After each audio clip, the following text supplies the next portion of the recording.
Today is November 13, 2018. The time is now 7:02 p.m.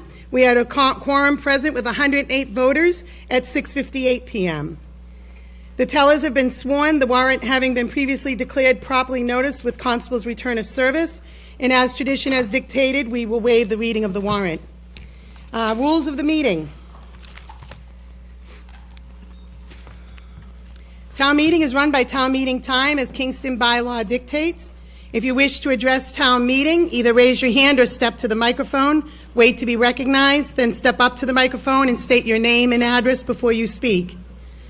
During debates on articles, keep your comments focused on the articles and do not make things personal. This is time to be doing business. Let's remember to respect each other, and only one person shall speak at a time. If you have a point of order, if you're going to raise a question, then I ask you to yell out point of order. It's issues such as, is the speaker entitled to the floor? Is what the speaker is saying or proposing irrelevant, illegal, frivolous, contrary to procedure? Is any pending action frivolous, irrelevant, illegal, or contrary to procedure? These are not seconded nor debated, amended, or reconsidered. It's moderator's sole discretion. On a question of privilege, if you have an issue raised in regard to your rights and privilege to attend and be heard at this meeting, if your safety, dignity, integrity, if the volume, temperature, noise interference, or with noise interferes with your ability to hear or speak or participate, then I ask that you yell out question of privilege. There's been a lot of discussion, as we know, that people have felt intimidated, so please remember, everyone has the right to vote in the way that they choose, and you are not to confront anybody in the room or outside of the room regarding the way that they've voted. If you have a motion to amend, we're asking that it be in writing as usual. We're asking that you actually, in the future, we're asking that they be presented. As of this time, I have 5 pre-filed motions to amend. And so with that, the way that things will go forward is going to be that once the motion is moved and seconded, and then it is the moving party then speaks to it, and the votes are cast for the Finance Committee and Board of Selectmen, I will then open it up for questions first. So if anybody has questions about the article that they need answered before they can go forward, we're going to do questions first. That's one of the recommendations that the Town Meeting Committee has made, and it makes sense. Then we'll open it for debate. Under debate, people will have 2 minutes to speak. Everyone will have the same time standard. Anybody moving a motion to amend or moving an article will have an additional time that I make the determination in regard to the nature of the article. If you have a motion, and then there's only 2 bites at the apple, as we always say, and it's a quick reference. But anyhow, you can only get up to the mic twice. And by the way, the second time should be new information, not redebating what you've already debated. Motion to reconsider is pursuant to Kingston bylaw. It should be made before the final adjournment of the session at which the article is voted. And we're really hoping to get through all the articles tonight, people. So if you want to reconsider, I recommend that you make it tonight. Otherwise, it would be, if we're going to have an adjourned session, it would be by 10 a.m. tomorrow morning at Paul Gallagher, Town Clerk's office. If you have a motion to call the question, you feel debate has gone on long enough, then please step to the microphone and move to call the question. The issue is that you cannot debate it and then move the question, so you have to move the question as your chance at the mic. I ask that, again, the doorways be left open and clear for fire hazard reasons. I ask again for civility. It's okay to disagree with each other. It's not okay to be disrespectful to each other. Remember, debating is the cornerstone of our government and wonderful rights of voters. We expect everyone to follow the rules and be respectful. Remember, we can all get very into our arguments, but we don't have to get personal. Now, I have one more right outside for Connor. There's nobody seated. Okay.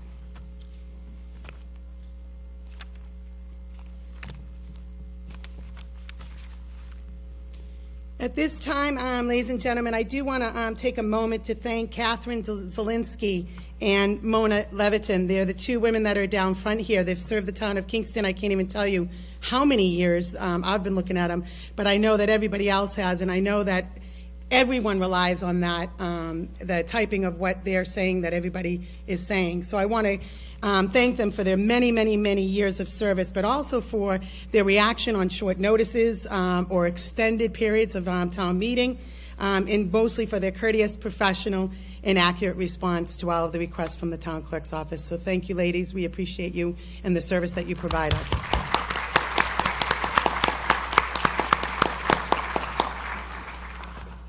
Now, at this time, I would like us all to rise and say the Pledge of Allegiance.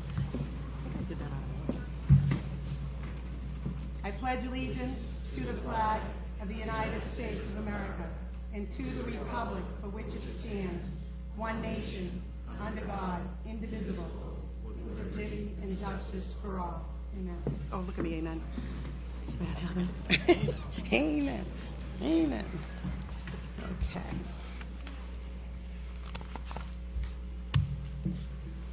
At this time, I call up, Elaine, you're going to move the opening motion? Okay.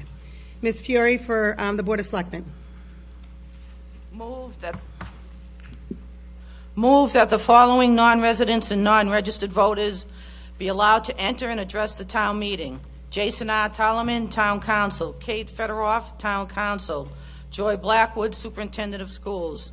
Matthew Dash, Water Department Superintendent. Jason Silva, Building Commissioner, Zoning Enforcement Officer. Tina Callisto Betty, Human Resources Manager. Meredith Rafke, Assistant Assessor. Carol McCoy, Town Accountant. Robert Downey, Town Planner. Do I have a second? Hearing a second on that. Ladies and gentlemen, all those in favor say aye. Aye. All those opposed? Motion carries unanimously. Moving to Article 1, Kingston Police Patrolman Union Contract. Ladies and gentlemen, there's only one handout on this one. I thought there was going to be two, but there's one. And at this time, I ask Ms. Fury, I believe you're moving the motion.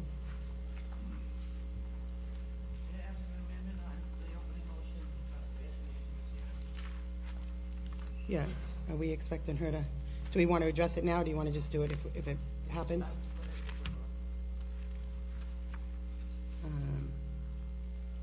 Is she going to address are we expecting her to address the article? Is it 13? Okay, then let's just do it now. Ladies and gentlemen, we did not include the conservation, and who is it? Mary Garney. I'm sorry, what? Mary Garney. Thank you. You know how to spell it?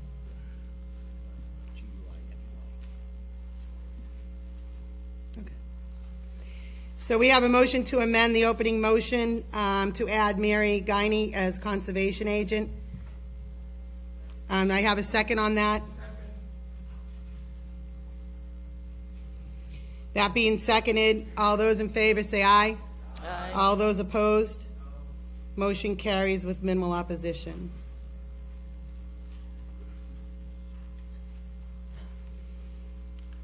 Okay. Article 1, motion, Ms. Fury. Wait a minute.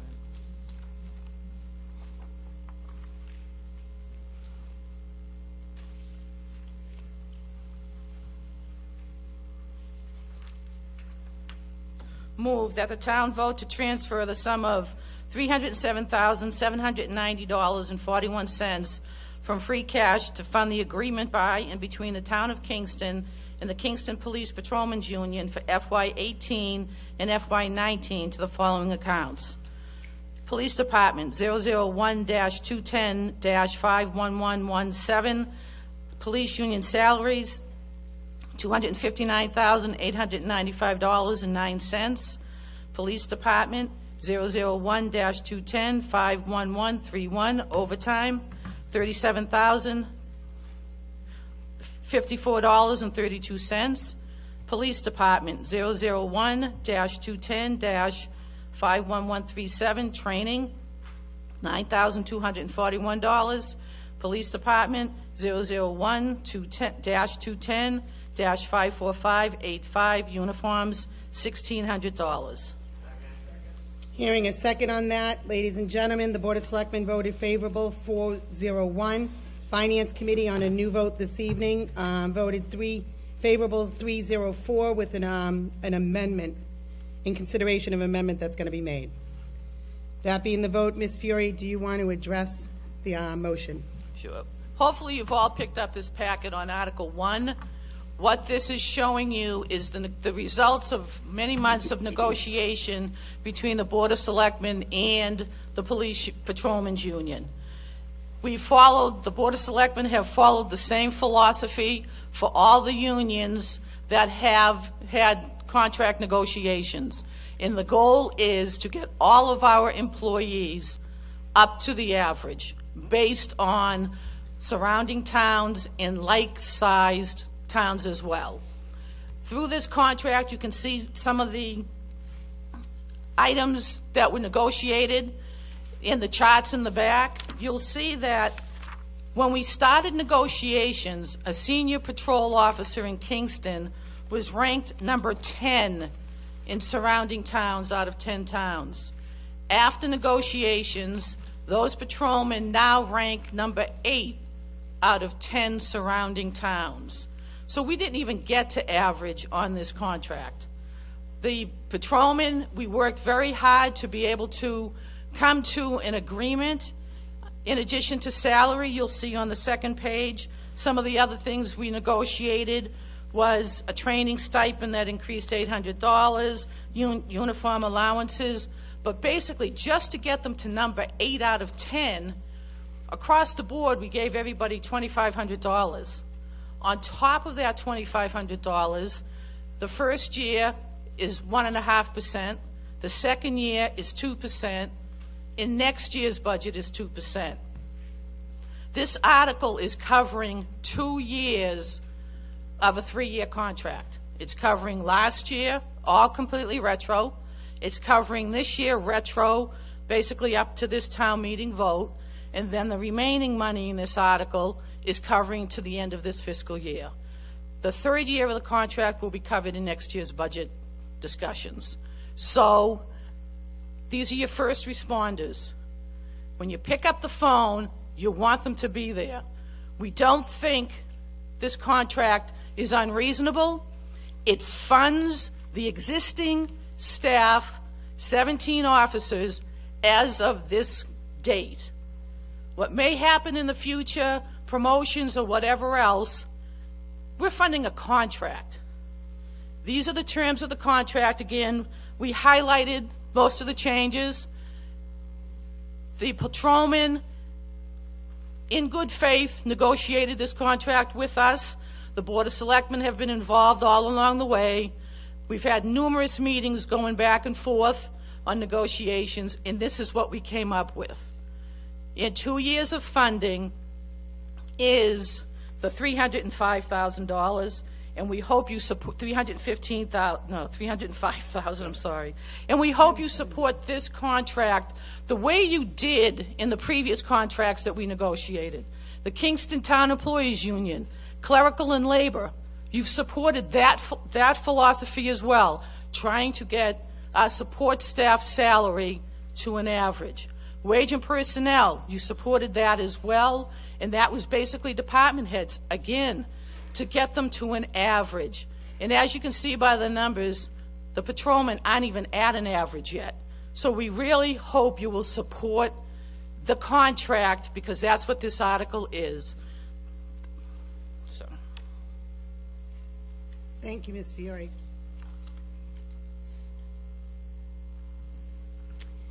Ladies and gentlemen, are there any questions? I'm taking questions first. Yes, Mr. Hollow? Sorry, Mr. Fonce, sorry. John Michael Fonce, 16 May Avenue. Just to clarify, the Finance Committee's vote was 3 were in favor and 0 hadn't voted yet, 4 were holding out until after the proposal. Is that correct? The way the Finance Committee voted was 3 in favor, 0 against, and 4 abstentions. Okay. So those are abstentions. Okay, so my question is the Finance Committee intending to clarify those 4 tonight, or are they just going to remain as abstained? They can clarify that. Who, Mr. Pike, is anybody going to clarify the vote?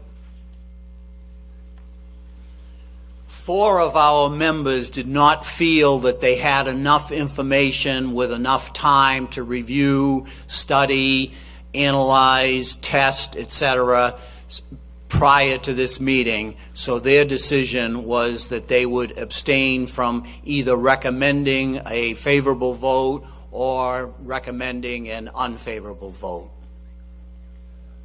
Thank you, Mr. Pike. Thank you. Any further questions, Mr. Font? That's No? it, thank you. Any additional questions? Seeing none, at this time, we also have a motion to amend. Mr. Pike, at this time, will you make that motion to amend? You have it. Thank you. Move that the original amount requested of $307,790.41 in the article be reduced by $78,687.27, resulting in a reduced requested funding amount from free cash of $229,103.14. Thank you, Mr. Pike. Do I have a second on that motion? Second. Hearing a second on that, Mr. Pike, would you address your motion? What this amendment is doing, it's reducing the funding amount requested in order to eliminate what we on the Finance Committee believe is the duplicate funding of an amount previously funded in the FY19 budget. The FY19 budget funded 16 patrolmen and 6 sergeants for a total of 22 officers, excluding the chief and the lieutenants. The $78,687.27 represents the article funding request portion of the $307,790.41 required by the contract for a 17th patrolman in FY19. However, the total headcount number after personnel changes will remain at 22 officers, again excluding the chief and lieutenants. Thus, the $78,687.20 was previously included in the FY19 police budget funding amount authorized at the May 2018 town meeting. We believe that it should not be funded for a second time as part of this article, which is funding increases for FY18 and FY19 resulting from the new contract. We are in agreement with the Board of Selectmen concerning the a number of offices here.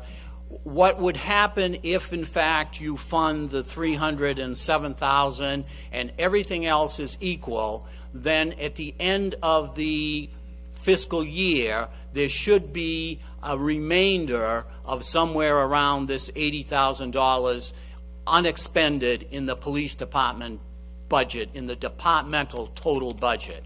We do not recommend funding that at this time.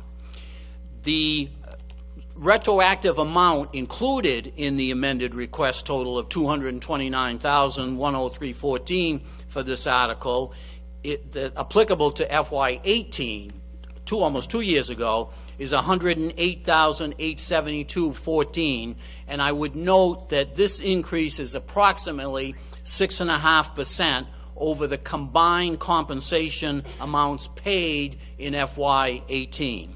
The amount applicable to FY19 is $120,231, also an increase of approximately 6.5% over the combined budgeted compensation amounts for FY19. I think it's important to note that the Finance Committee at this time is not questioning these percentage increases. We're not questioning the amounts. We, in fact, believe, want to accept that the Board of Selectmen, your town administration have worked to come up with contracts that provide fair and equitable compensation to our police. We only would ask that we not fund things twice in anticipation of getting a refund at the end of the year. Thank you. Thank you, Mr. Pike. Ladies and gentlemen, again, come on. Because I know that this has been back and forth discussed with the Board of Selectmen and the Finance Committee, Ms. Fiore, can you address that, please? And then I'll open it for questions. The Board of Selectmen, the police chief, many other people who've worked on these numbers respectfully disagree. We are funding a contract that today has 17 patrolmen. That's what this article is doing. It's not taking into consideration that some of these patrolmen may be promoted in the spring. We're funding a contract, and the contract number needed is $307,790.41. So I'll cut to the chase. I'm not going to throw out percents because we all agree the terms of the contract. It's simple. We're looking to fund the article 100% from free cash. The Finance Committee is looking to fund the article with a portion of free cash and a portion of the operating budget with the expectation that something's going to change down the line. That's where we respectfully disagree. We don't know what's going to happen tomorrow. Today we know we need $307,000 to fund this contract, and that's what we're asking you to do, to say no to the amendment. Thank you, Ms. Fiore. Mr. Pike, I'm sorry, can you retake the microphone for 1 minute? Town clerk asked me to ask you, on the line item in regard to your motion to amend with the reduction of $78,687.27, are you asking on the line items, and you don't have it in front of you, are you asking on the line items that be removed from the police department, police union salaries? That's Line correct. item. That's correct. So that line item, from my calculation of running it, would reduce to $181,207.82. Just taking the $259,895.09, minusing out the $78,687.27, it equals that, and I'm going to run it for the second time just to be on the safe side. You did the same, okay. So we're on the same numbers. At this time, I'd ask if there are any questions regarding this motion to amend now. Just a point of clarification, John Michael Font, 16 May Avenue. Ms. Fiore indicated that there are currently 17 patrolmen. Was there a point where there were only 16? Was it 2 years ago that there were only 16, or is it being foreseen that next year it'll be reduced down to 16? All right. Well, I'm trying to figure out where that extra Ms. Fiore, patrolman do you mind, is. or do you need the chief to address that? Okay. If it doesn't, the chief can now defer to him if this doesn't answer it. Right now, today in the contract is 17. But I think he's asking, are there 17 patrolmen? Yeah, like there's, on duty? yeah, there's 17 active patrolmen. On duty, okay. Oh. And when was there last year? I think his next question was, last year, was there 16? Just, do you know? Chief, if you'd like to. Chief, do you mind just answering? Last fiscal year, was there 16? Yes, yes, but we've had some turnover in staff. I have two people in the academy right now. That accounts as to why there's 17 patrolmen. Hopefully in the spring there'll be promotions and it'll be reduced and more added to the sergeant ranks. So it's just a matter of anticipated promotions in the spring. And today, as of the contract, there's 17 active patrolmen. That's what we're funding. Thank you, Ms. Fiore. Mr. Font, any further questions? Just to clarify, but the contract is not just for this year, it's for last year, correct? It's for Correct. fiscal year 17, fiscal year 18, and fiscal year 19. So is that where the discrepancy lies, that we're funding a previous year where there was one less Eighteen No. patrolman? and The- 19, sorry, it's 18 and 19. The conversations that I've had with the chair of the Finance Committee has been on this current year, where they want to use this year's operating budget to pay. It doesn't have, the retro was not part of the discussion for last year. Okay, thank you. Seeing no more question, do you have a question, Mr. Martin, or you want to debate? No, I just asked a question. Sure, come on down then. The question between this 78,000, is the town accountant here? Could they respond to that? Certainly, yep, town accountant. If you can- I hate to put you on the spot, but I know, it's more of a payroll, right? Yep. I'll tell you, that's one of them. Ms. McCoy? Yes, If you Carol could please state your McCoy. name and your position first. Carol Thank you. McCoy, town accountant. From what I understand, the 78,000 is to fund 17 officers. That's as far as I know. Does that answer your question? No, not I'm really. sorry. Does our treasurer, I'm not, but it's just, I know you don't do payroll. Do you have that answer? Mr. Pike, can you answer that then? 1 second, I'll go to him and then I'll come back over to you. I fully agree that there are 17 officers that we are attempting to, as part of this contract. The difference is that there are currently 5 sergeants, so that we've got 22 people. We had 6 sergeants and 16 officers in the budget, so that's 22 people. I am trying to say that we don't need to fully fund the 17th person, because we have excess funds in the sergeant budget. Thank you, Mr. Pike. Ms. Fury, is that clear in regard to what their number relates to? I just want to, again, say we're funding the contract as it stands today. We would like to use all of free cash to fund it. We do not want to use a portion of the operating budget in anticipation that something may or may not happen. So again, I ask that you do not support this amendment. Okay. Having no further questions, is there any debate? Seeing no debate on the motion to amend, and so the motion to amend is to reduce line item police union salaries from $259,895.09 down to $181,207.82. We are voting just the motion to amend. All those in favor say aye. Aye. All those opposed? No.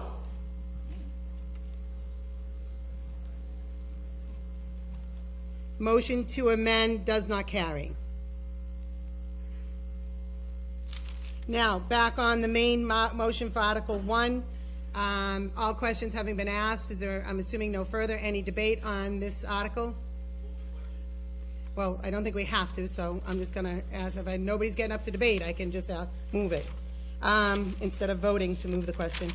All those then in favor of the article, the motion made on Article 1? All those in favor say aye. Aye. All those opposed? Motion carries with, can I finish this? With minimal opposition. Mr. Creed. John Creed, 4 Bayberry Lane, Kingston. I would move reconsideration and request a no vote. Thank you, Mr. Creed. Do I have a second? Having a second on that. Anyone want to debate? Seeing no debate, then ladies and gentlemen, if you reconsider, if you want to reopen debate and debate it, then you want to vote yes. If you do not want to reopen debate, then you say no. So all those in favor of reconsideration, say aye. And all those opposed? No. Motion to reconsider does not carry unanimously.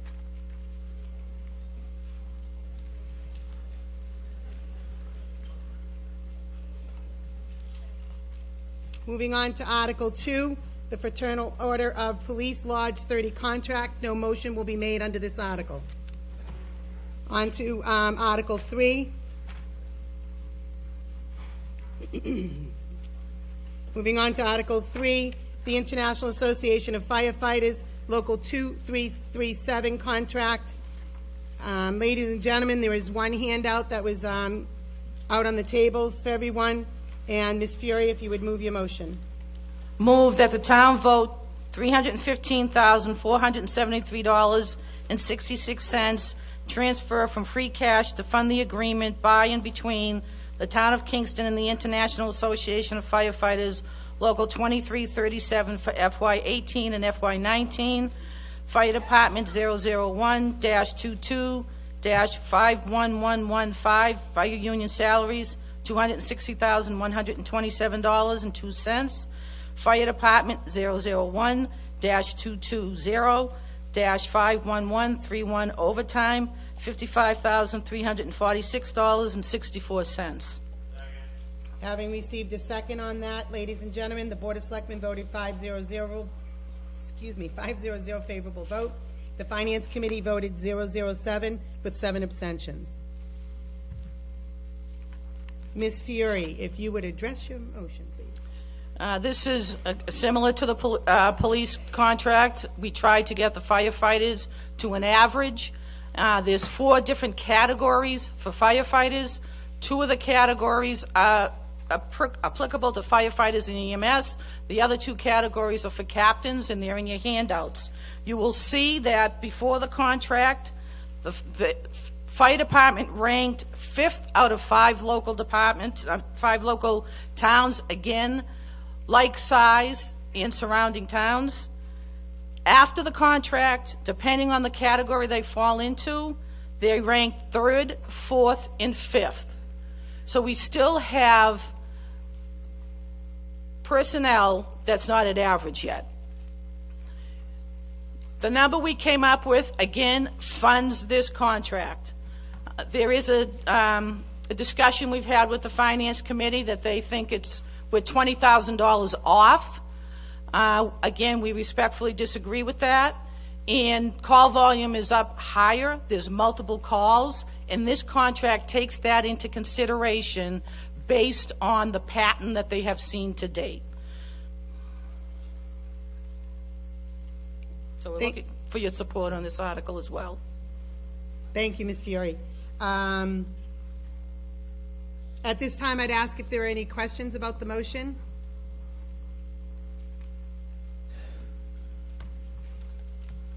David Fuller, 233 Country Club Way.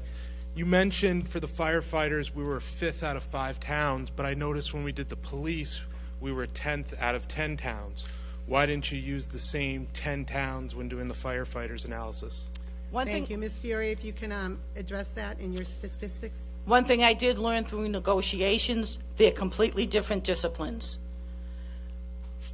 Our firefighters also EMTs, paramedics, whereas there are not a lot of towns that have that skill set. So we compared them to like towns that have similar positions as Kingston does. Mr. Follow up? Fuller, further question? Yeah. Off the top of your head, can you name the 5 towns that you're comparing to? There's a in the chart handout. in the handout. I'm sorry.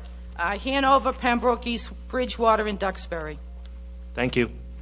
And if it helps, I ask the same question. John Michael Font, 16 May Avenue. Who in the town was responsible for gathering the list of towns that we were going to be comparing to? Labor Council, and we took some input from the fire union. Okay. Do we know if they looked for other towns throughout the state that do have the same capabilities of our fire department?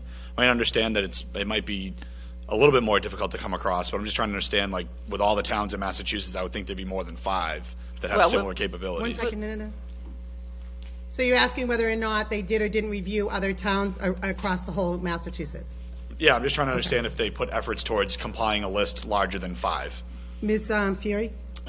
We look for the geographical area more than the number of towns, but Chief Douglas wants to explain the differences between towns. He could do a better job at that than me. Yeah, Does that answer your question? not really. I mean, my question is, did we And she's saying no, expand no. our area so that we could have a list that's more comprehensive as opposed to just 5? And the answer was no. Okay, Yeah. thank you. Hi, Lorraine Bergio, 42 Winthrop Street. It's an odd question. It relates to more than just that one, but I can't help but notice the Finance Committee didn't vote on this article. It didn't vote on the article preceding that, number 2, and it went 3 and 4 for abstaining on Article 1, and I guess the explanation was they didn't get these on time. When did they get these so that they couldn't vote, or didn't vote, or chose not to vote? All right, I guess that would be Mr. Pike. Can you answer that? I think Elaine can. Well, it's when the Finance Committee received information, so I think you'd have to answer that, right? This is a Tuesday, so it was about 10 days ago. It wasn't this past Friday, it was the Friday before that. Because you, Thank you, Mr. Pike. You appeared extraordinarily informed on the police percentages and contracts. So it didn't make much sense to me that you didn't have a handle on it and you couldn't vote on it. I don't mean to be argumentative, but I'm looking to understand. What are you asking, if they got the information Did on the they police? get it on One time, second. and why- Only one person can talk at a time, ma'am. So you asking if they got the police information prior and just got the Yeah, fireman's? did they- 1 minute. Yeah. Let me ask the question. I'm sorry. Because I need him to answer it correctly. Yeah. So are you asking him when he got the police information in comparison to the firefighters' information? Yeah, both of them, really. And why weren't they able to come up with a vote? What was it that didn't allow them to compile a vote? What All was right. missing, so to speak, when it seemed like he had a really good handle on his percentages and numbers? Mr. Pike, can you address? We did get more information on the police contract earlier than we did on fire. Uh-huh. And then what happened is I personally sat down with the police chief and his administrator. We went through that. I felt comfortable as an individual on the Finance Committee that I understood and could reconcile their numbers, understood their calculations. We came up with the 78,000. We discussed it with Elaine, and we went forward. The fire department one, we did in fact get it a couple of days later, and when I sat down with the fire chief and his administrator, we found that it needed a bit more work on it. So they did some more work, and the town accountant was involved in that. And by the time we actually got to our Finance Committee meeting, which was last Wednesday night, we had not gotten far enough along in the process to feel comfortable. Now, tonight, my committee did, in fact, vote to all 7 of us to abstain, still feeling a bit uncomfortable about the numbers. Okay, thank you. Mr. Pike. Thank you, Ms. Bergeron. Any further questions? Is there any debate on this motion on Article 3?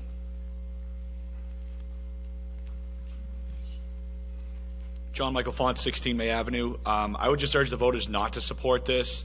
I think that from the standpoint of being an informed voter, it's always great to have the most amount of information as possible. With the police contract, we were able to see a comparison of 10 towns. I honestly see no reasonable justification for not compiling a more comprehensive list to compare Kingston to at least 10 towns around us as opposed to only 5. I question as to why the list was cut off at 5 as opposed to looking further. As a voter, I'd like to be able to see more detailed information to make a comparison to understand where our guys actually are in comparison to more towns around us. So for that reason, I'd say not to support it. Thank you. Thank you, Mr. Fons. Kevin Walsh, 56 Indian Pond. My question is, if this contract doesn't get passed by the special committee tonight, what happens with the contract? What are the consequences? I'd like to defer to council. Contract wouldn't be ratified. The selectmen would be bound because they signed the contract, but without the funding, there'd be cuts. Contract's binding. Need the money to go along with it, or the budget gets thrown a little into chaos. Would it be approved at a later date or not approved at a later date? It's kind of hypothetical. This body has to approve funding. Okay, thank you. And just so everybody understands, the Board of Selectmen is our executive officers of the town of Kingston. They negotiate the contracts, they bind the town to the contracts. It's town meeting that has to fund that contract. So that's why it's here before us, is to fund the monies. Just a point Mr. of, Fons? sorry, just a point Number of 2, by the way. Just a point of clarification regarding what town council just explained to us. When you say that there would be cuts, do you mean that within the fire department itself that a certain number of positions would have to be eliminated or folks have to be let go? I see Ms. Fiore wants to respond to that. I'm happy to comment further. We can only pay what this body appropriates. So we have a contract that says we got to pay staff at certain levels, and if we don't have the money to do it, our only other option is to cut positions or cut expenses. Does the other party in the contract have the right to basically rescind the contract and say that? Why would they do that? So that they don't have to let their fellow coworkers lose their job? Now, it's a union negotiation. I don't know who could unilaterally do that. If I So may. if- This is a union contract that was negotiated in good faith. Both sides came to the table, both sides agreed to this, and again, I ask for your support, as you did for every other union contract that's come before you. Mr. Again. Yurek, though, can you address the question that he had, which would be, obviously, this one's the firefighters, right? Can the firefighters rescind the contract? I think that was his question, in order to keep firefighters. Well, if there's I think that's- someone in the union who'd like to speak to that, I would be very surprised that they even want to go back to the table. In good faith, we've negotiated a contract. We have both signed that piece of paper. We've signed the contract. All right, thank you. Mr. Fonsville, 1 minute. Yes, can you identify yourself? Are you in the firefighters union? Negative. Okay, then you have to wait. I'm sorry, I didn't mean to do that to you. Like, wait, I thought you were in the union because they asked for a union member to get up. Okay, so the issue is, Callaman has indicated that it's unlikely that they would do that. All right, Mr. Reed, Yes. member of the firefighters union. Madam Moderator, James Reed, Indian Pond Road, President of the Professional Firefighters Union in Kingston. At this point in time, I would say no. We would probably not rescind that, Mr. Fons. We have done that before, so that we could actually keep people in previous contracts. And we were told at that point in time the town would refund that, which was not done. This is now a year and a half we have not had a contract. So at this point in time, we have negotiated with the town. The selectmen have been able to do this for us. I'm surprised at the finance committee for voting the way they did because, again, this is a year and a half, or year and 5 months, let me say that, not a year and a half. So this is not new information. It's always ongoing. New information coming through, but I'm not sure if I can answer anything else for you. Thank you, Mr. Reed. Mr. Fons? If I may, anything through further? the moderator, with all due respect to all the folks in the room, I wasn't questioning whether or not it would be a surprise if they did it or whether or not they'd be willing to do it. My only question is if it would be possible, because it seemed as though that we basically had to go through with it and there would be no other way to work around it if it didn't get approved by this body. So I was just asking if it was possible, and I appreciate you explaining that not only is it possible, but it's happened before in the past. So I just want to understand what the full ramifications were, piggybacking off the question from the other gentleman. So thank you for clarifying. Thank you. Now, moving over, I have, Maureen Enright, 22 Oak Street. sorry, I didn't quite hear it. Maureen Enright, 22 Oak Street. Thank you. I just want to say that this is, in my opinion, an incredibly reasonable negotiation, and the fact that the town has negotiated in good faith, I commend you for that, because I just want to let you guys know that if this went to arbitration, you guys would be spending thousands in legal fees, thousands out of the town's budget. So the fact that you guys were able to compromise on this, and not to mention, we're only looking at this town getting bigger and bigger, and you want our employees to stay here and be happy here because you're only going to need more resources in the future.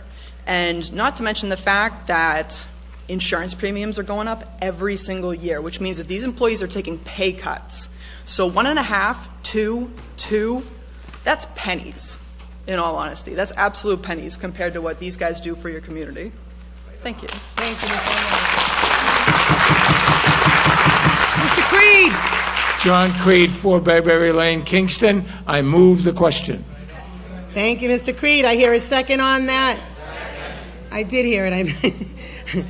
All those in favor of moving the question, say aye. Aye. All those opposed? No. Motion to move the question carries with minimal opposition. Ladies and gentlemen, now the motion on Article 3. Oh, wait a minute, I'm sorry. No, I had a motion to amend that was filed with me. So, Mr. Pike, are you still going to move your motion to amend? I was supposed to take that before I went to debate. I'm sorry. So, will you just stay there for 1 minute? Not you, Mr. Creed, because I have to take this. This was filed with me in advance. These are the new rules.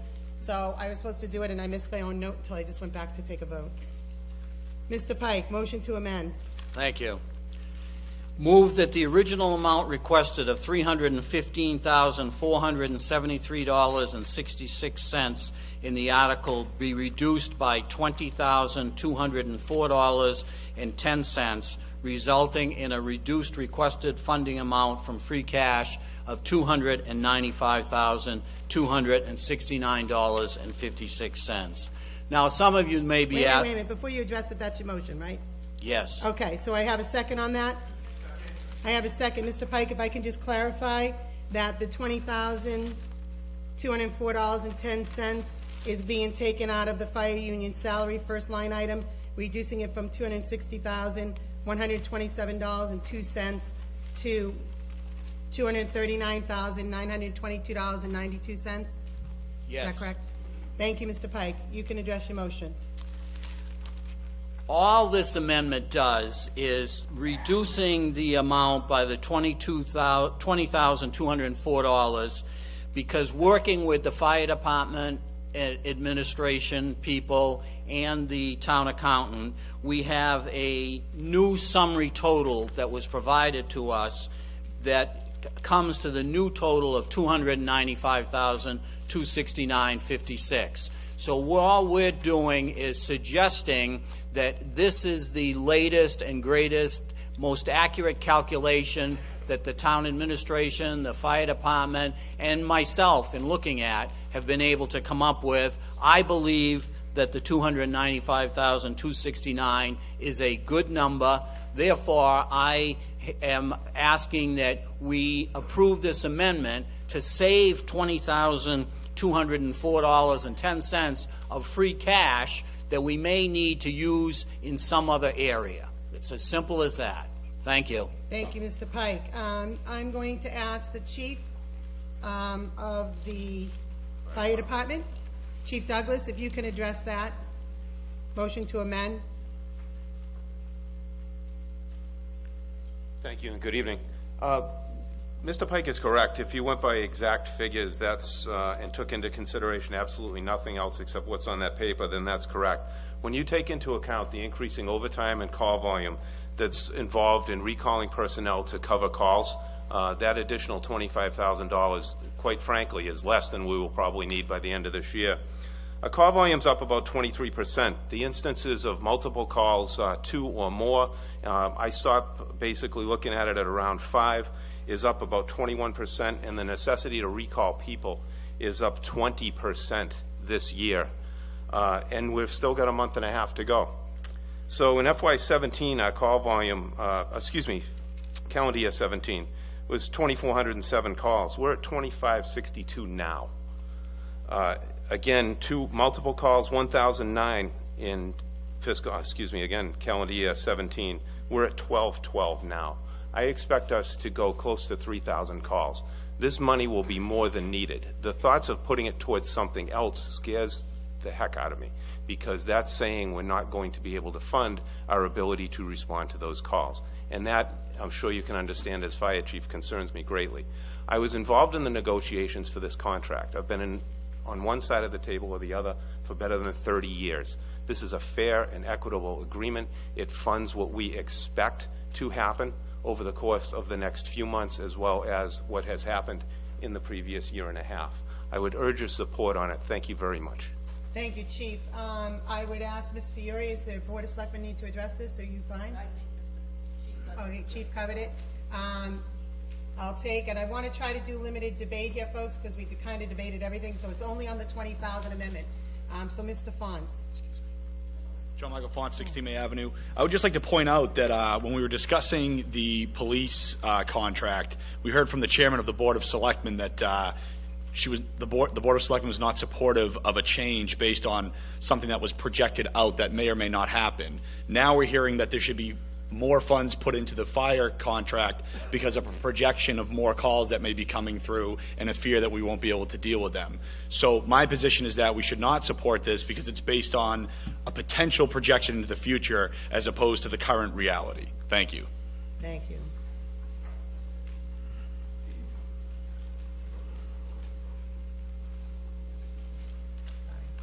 Madam Moderator? Yes, Mr. Reed.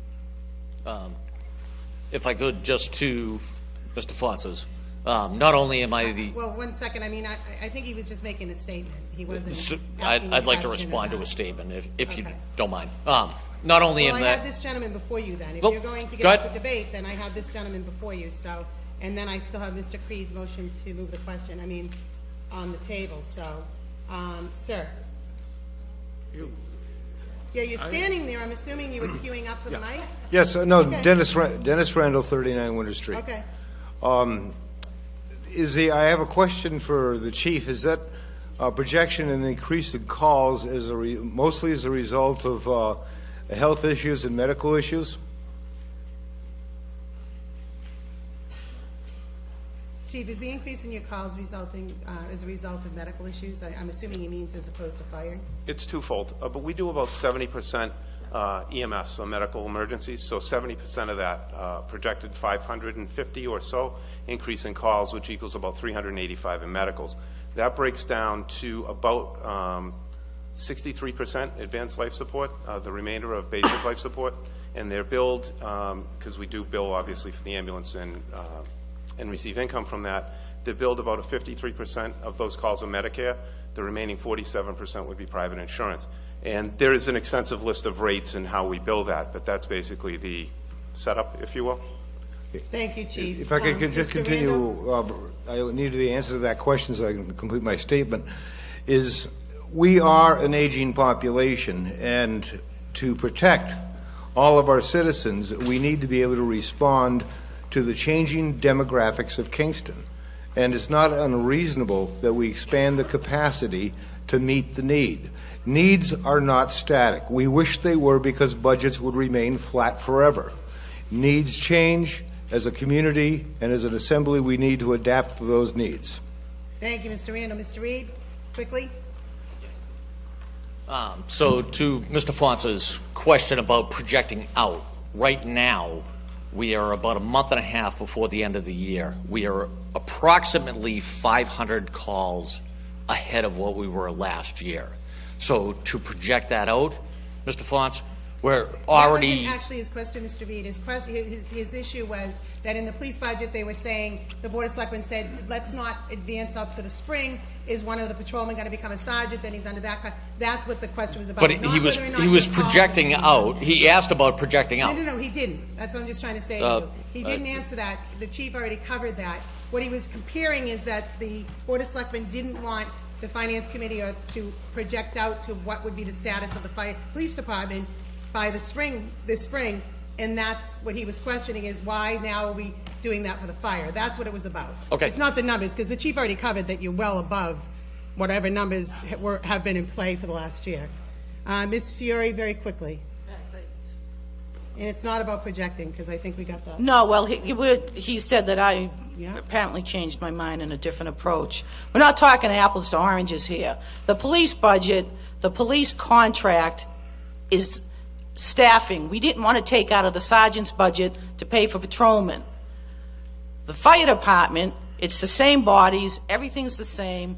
The $315 is to fund what they've seen coming down the line. It's not the same as the patrolman's contract with bodies shifting around. And again, I ask you not to support this amendment.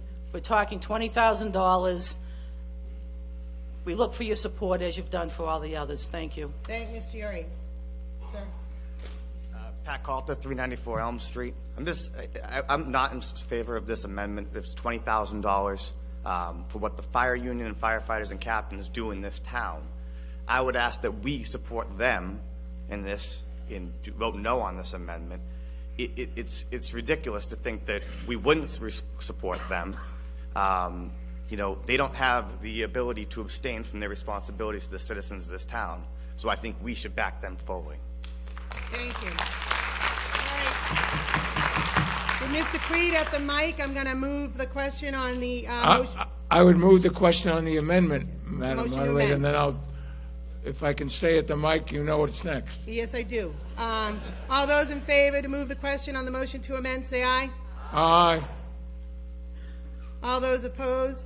No. Motion carries with minimal opposition. Ladies and gentlemen, on the motion to amend, All those in favor of the motion to amend, say aye. All those opposed? No. Motion does not carry.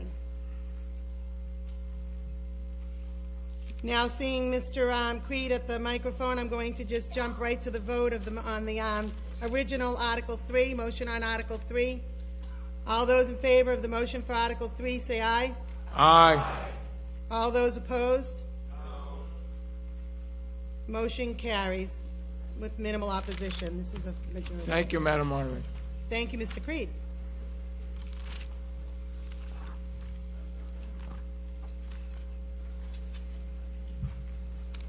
Ladies and gentlemen, Article 4, FY19 operating budget. Ms. McFarland. There's one handout on this article as well. Ms. McFarland. Okay. Move that the town appropriate the sum of $69,995.65 for the purpose of supplementing the fiscal... I'm sorry, Ms. McFarland. Can everybody keep it down? We're doing business. Thank you. If you want to talk, leave the room. Ms. McFarland, I'm sorry, go back. I'll start again. Yes. Move that the town appropriate the sum of $69,995.65 for the purpose of supplementing the fiscal year 19 operating budgets. And to meet this appropriation, the following sums be transferred from the account number 34000-59703, insurance proceeds, $20,000, transferred to the general fund as follows. Harbor Master, line item 001-295-51131, overtime. Reason, 20 hours for unexpected callbacks and any additional hours needed to open for the season as a result of potential winter storm damage. Amount $1,000. Data processing, line item 001-155-52304. Consultant services. Reason, up to a year of IT consulting services to provide 24/7 network and emergency support, $33,622. Streets, trees, and parks. Line item 001-422-58850. Equipment lease/purchase. Reason, first year of a 5-year lease payment for the replacement of a 2000 front-end loader. Amount $35,372.65. Said expenditures to be under the direction of the prospective departments, and further that the town accountant be authorized to allocate such sums. Ms. McFarland, will you accept a friendly amendment after insurance proceeds that it's greater than $20,000? The account? Oh, yes, I did. I missed that, didn't I? Sorry. That's okay. Yeah, greater than So, $20,000. Accepting that friendly amendment, do I now have a second? Having that seconded, I believe I said there was a handout, so everybody can refer to that. Board of Selectmen had a vote 5-0-0, favorable vote. Finance Committee had a 6-0-0, favorable vote. Capital Planning Committee had a 2-1-1, favorable vote. Ms. McFarland, can you address your motion? Sure. This is for unforeseen events. It comes from an insurance policy, insurance recovery funds of $75,140.42 from 2016. Great. That was 6 seconds. Have any questions? Cortland Howell, 31 Hounds Lane. Quick question. What is wrong with the 2000 front-end loader? And that being said, what is the what's going to happen to the front-end loader if this amount is appropriated? Thank you. Okay, so you, Madam Moderator, could we have Paul talk about that front-end loader since he works with it all the time? Yeah, Mr. Basil, would you address the two questions? One is what's wrong with the 2000 front-end loader, and then number two, what will be the status or the results of the 2000 front-end loader? I believe the information was that it was would be traded in, but go ahead. Yes, the 2000 loader had approximately $31,000 worth of repairs. And talking with the town administrator and selectmen, we thought it would be the best thing to try to trade this old one in and get a new one. So what we did is we talked to the company. They offered to us $20,000 for the trade-in, and we have traded in the old loader. So $20,000 is the trade-in on the 2000 loader, Correct. so it goes off your books. Yes. Okay. Mr. Hollow, I'm assuming that answered your question. So, Mr. Font's question? John Michael Font, 16 May Avenue. I noticed that this article mentions using insurance recovery funds around $75,000. Those same funds, if I'm not mistaken, are mentioned in the following article as well, on Article number 5. I was looking for clarification on that because it seems like we're using the same funds for two different articles. Okay, Mr. Fonts, is that you, Mr. Stevens? Is that yours on insurance recovery? That's not yours? Ms. Fiore? I mean, from what I understand, it's not all being used. It's part of the whole. Correct. You're correct. We are using that money for two different articles, and the sum of those two articles are what the proceeds are. So we're not using the same money twice.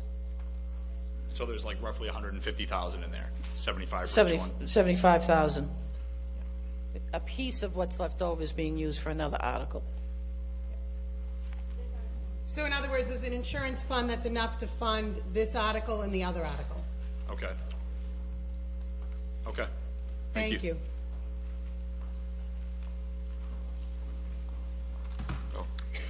Daniel Harlow, 31 Hellens Lane. Two questions. One is, am I to understand on the overtime that the hourly rate is $50 an hour that's being paid to employee?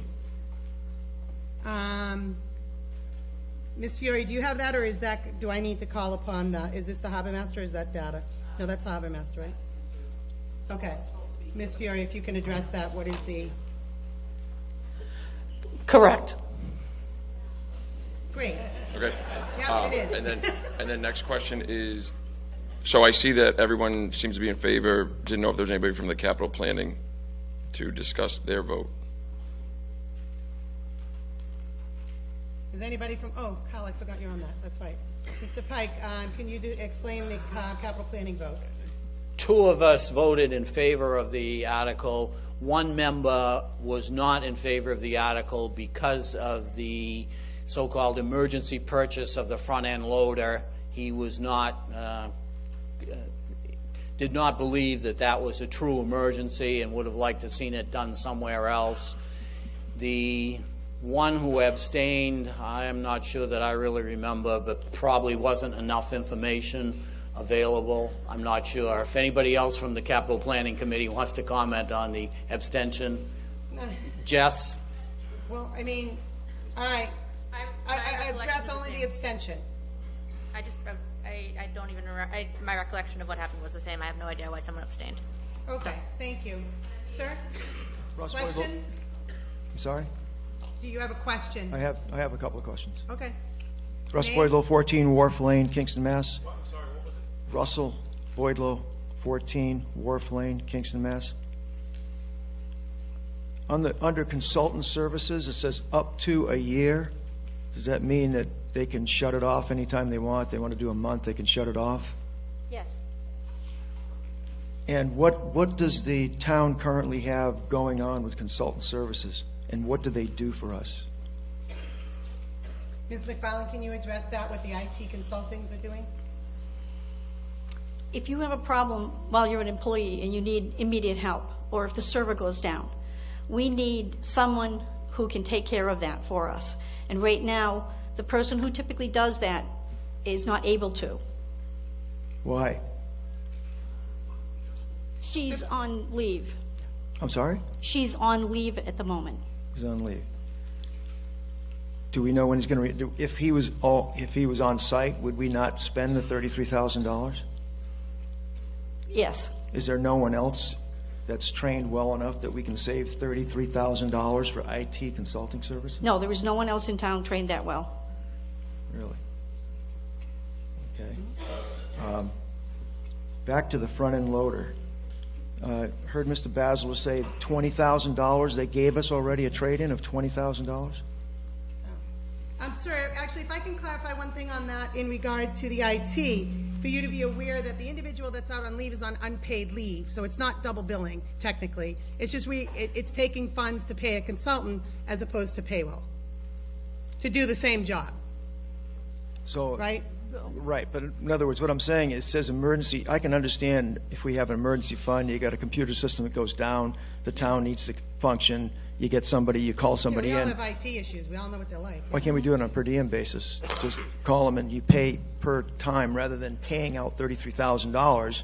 And if the town goes 6 months without a problem, we're paying $33,000. For the type of IT that we need, you can't do it on a per diem basis. We have a contractual agreement with a company. That this person's on leave? The one that, Yes, the company the the person works for that's on leave? No. The person that's our IT person normally is out on leave.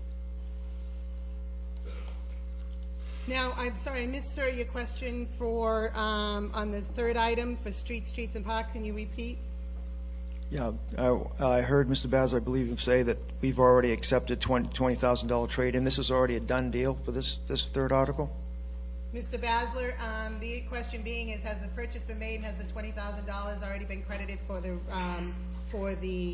trade-in on the 2000 front-end loader? Yes, it has. So how do we go about doing that when we need to get town approval or constituency approval? We go ahead and just do the deal without getting approval. What happens if the town votes it down? Then what do? Send it back? That isn't Mr. Basler's forte. I can answer it. Okay, great. If we do not receive the funding for this, I'll have to take it out of the operating budget currently we have. So we're just spending the money that we don't have appropriated without getting approval. We just go ahead and make that decision? We are coming into the winter months, sir. For the last 2 years, we have rented a loader for the months of January, February, and March at $5,500 a month for 3 months. The loader was 18 years old. It had a $31,000 repair estimate. It was either spend $31,000 repairing a loader that's 18 years old or talk to the contractor, the vendor, and come up with a deal for a 5-year purchase price. This article is to fund the first of the 5-year purchase price. That's all this article is. Right. So in other words, it's going to cost us $115,000 for this thing. The loader's going to cost us $164,000 for 5 years. And what would be the anticipated repair on the old one if you repaired it? What was that, sir? In other words, would you spend the same amount of money on the existing loader if you kept it and repaired it? Would you spend $165,000 on it over the next? No, that would be financially terrible to do. I know. I'm asking the question. I'm asking you, do you think that that would be a possibility, that we would spend that much money on the existing loader? You fix it and then just continue to use it, take care of it, and over the next 5 years, do you think you'd spend $165,000 continually repairing it? I don't know, sir. It depends on what Mother Nature throws our way. I think that gets into a little speculative. Obviously, it's an 18-year-old front-end loader. It's $39,000 to repair it now. Everybody could speculate how much would an 18-year-old loader continue to break down. I think that's, I don't think anybody really has that answer. Yeah, I think those are just things we need to think about before we, move ahead and go ahead with the new front-end loader before we even get the thing funded. We're at That's all. question time, not debate time, but I understand what you're saying. Questions? Mr. Hughes? Fred Hughes, 12 Pine Brook Drive. I'm on the Capital Planning Committee. I was the abstaining vote, and I abstained because it was explained to us at the meeting that the loader had already been purchased, was already delivered. I didn't feel it was necessary to vote for something that had already been done. Thank you, Mr. Hughes. Mr. Fonz? I just have a couple of questions about the IT consulting services. Do we have any idea roughly of how long our employee is projected to be on leave? Not really. It's a situation that we can't really divulge or talk about, and we're hoping for the best. We're hoping that it's not very long. Okay.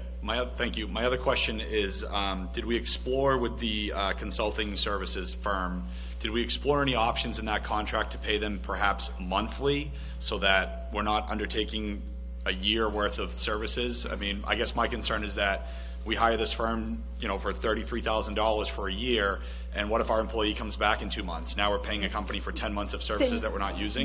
We won't pay that $33,000. If she comes back in 2 months, we won't pay the $33,000. It'll only be basically paid on a monthly So So you're right. We are doing what you were asking us to do, yes. So that is what we're doing. Yeah. Basically, we have a contract that's on a monthly basis. Right, but if we do it per, One second. So just for clarification for everybody, this consulting firm will be paid as we use them. In other words, for the period of time, if the contract ends and the person comes back in a month, then we pay a month. If the person comes back in 6 months, we pay 6 months. Okay. However, if we have to use them for a year, we don't want to have to come back to the body and have another town meeting to ask for more money. Okay. So anything that's not expended is going to go back into the general fund. Okay. Thank you for clarifying. Thank you, Ms. McFarland. Okay. Mr. Randall? On the question of IT, Kingston is, we're basically a computerized town. All the departments, our books and our records are in computers. I'm aware, just as a individual, of the constant cyber threats and the freaking cost it takes to kind of clean your computer after it gets trashed. And I would imagine that that is, we live in unfortunately, we live in an age where... Do you have a question? Yes, yes, I do. How much... Get to the question. Okay, is the IT person as much as an insurance policy in the event of we get hacked or crashed as anything else, having on board, familiar with the system, ready to run? Yes. Okay, it's virus protection. Yes, also. Thank you. Now that we've done questions, any debate? Seeing no debate, ladies and gentlemen, all those in favor of Article 4, say aye. Aye. All those opposed? No. Motion carries with minimal opposition.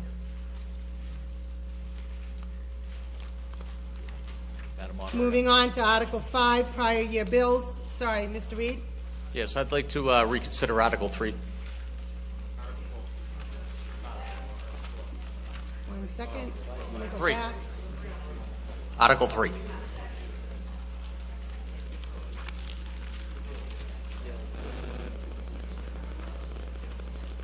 So Mr. Reed is moving, motion to reconsider the vote on Article 3.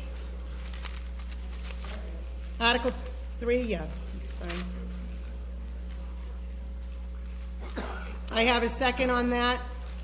Second. Ladies and gentlemen, a yes vote on this one would mean would we open debate and debate Article 3 again. So a yes vote opens debate, a no vote closes it forever. So all those in favor of motion to reconsider, say aye. Aye. All those opposed? No. Motion does not carry.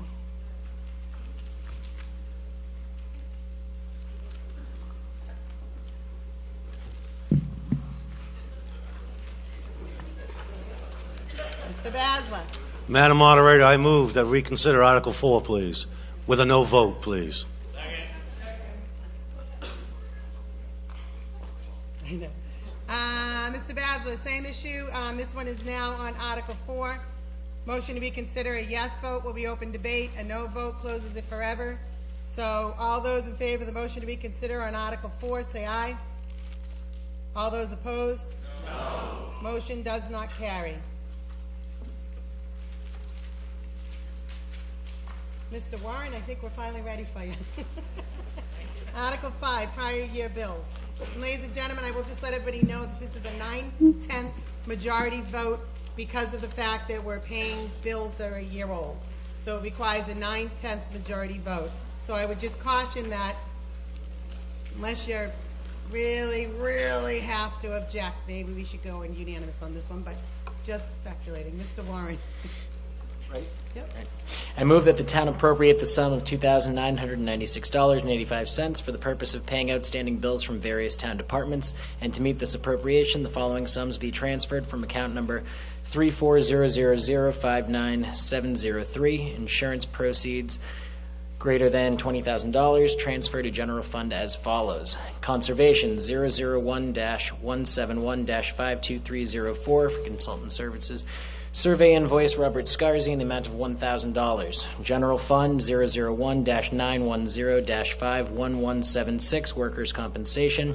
Workers' Compensation balance due MIIA $775. Planning 001-175-52341 Advertising for advertising with Gatehouse Media in the amount of $147.40. Weights and Measures, 001-244-52319, training, membership, NCWM in the amount of $75.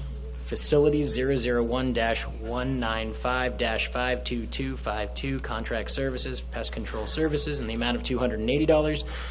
Facilities, 001-195-54543, tools and supplies, facilities supplies, Ace Hardware in the amount of $19.45. Set expenditures to be under the direction of the respective departments, and further, the town accountant be authorized to allocate such sums. Having a second on that, ladies and gentlemen, Board of Selectmen voted 5-0-0, favorable vote. Finance Committee voted 6-0-0, favorable vote. So unanimously between the Board of Selectmen and Finance Committee, they support this article. Mr. Warren, if you can address your...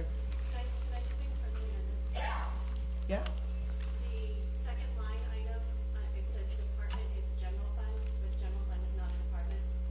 And these sums are being allocated to various departments. So if you look at the right department name, which would be employee benefits. Okey-dokey. That's the, everybody, Board of Selectmen, you concur that that would be employee funds? Employee benefits would be the proper department? Second line item down where it says general fund, workers' compensation, it would have to be employees' benefits because general funds isn't a department. Okay, Mr. Warren, do you accept the amendment? I do, I accept. And with that amendment, do I have another second? Second. Having an additional second on that. Mr. Warren, if you can address it. Sure, this is just a housekeeping item, and the funds will be the same body of funds that we had previously discussed, the $75,140.42 from insurance recovery funds in 2016 will be used to fund this. Thank you.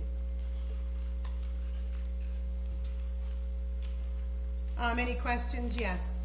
Cortland Howell, 31 Howlands Lane. With regard to the survey invoice for Robert Scarzi for conservation consultant services, what was surveyed? It was. Go ahead, man. Sorry. Do you know the answer to that, Mr. Yes. Warren? Okay, great. This was work performed for the drainage updates at Landing Road. Okay, cool. And then with regard to advertising, Gatehouse Media for planning, what was that for? That's how the planning board posts their meetings, so it's just to put meetings in the newspaper.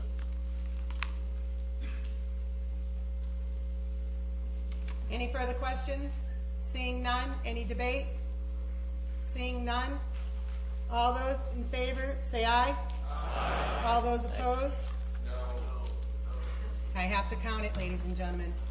But two, because I can't, 9/10 is literally, can be 5 people, so I'm sorry, I have to count it. So, if everybody can,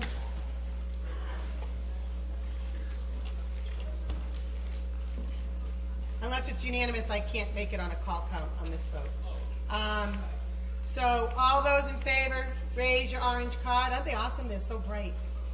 You can really see them.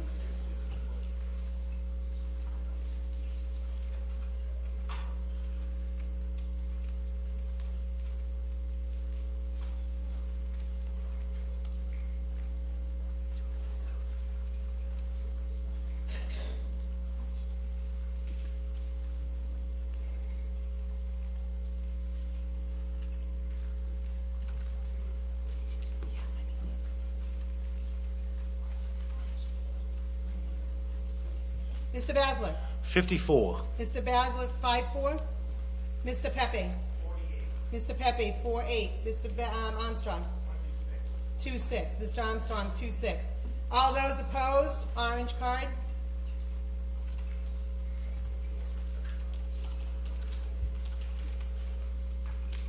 Thank you.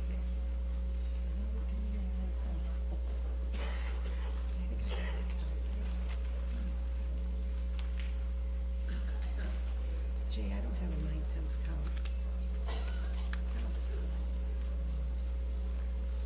What's that? Yeah, Mr. Basler? 1. Mr. Basil, 1. Mr. Pepe? 0. Mr. Pepe, 0. Mr. Armstrong? 5. 5.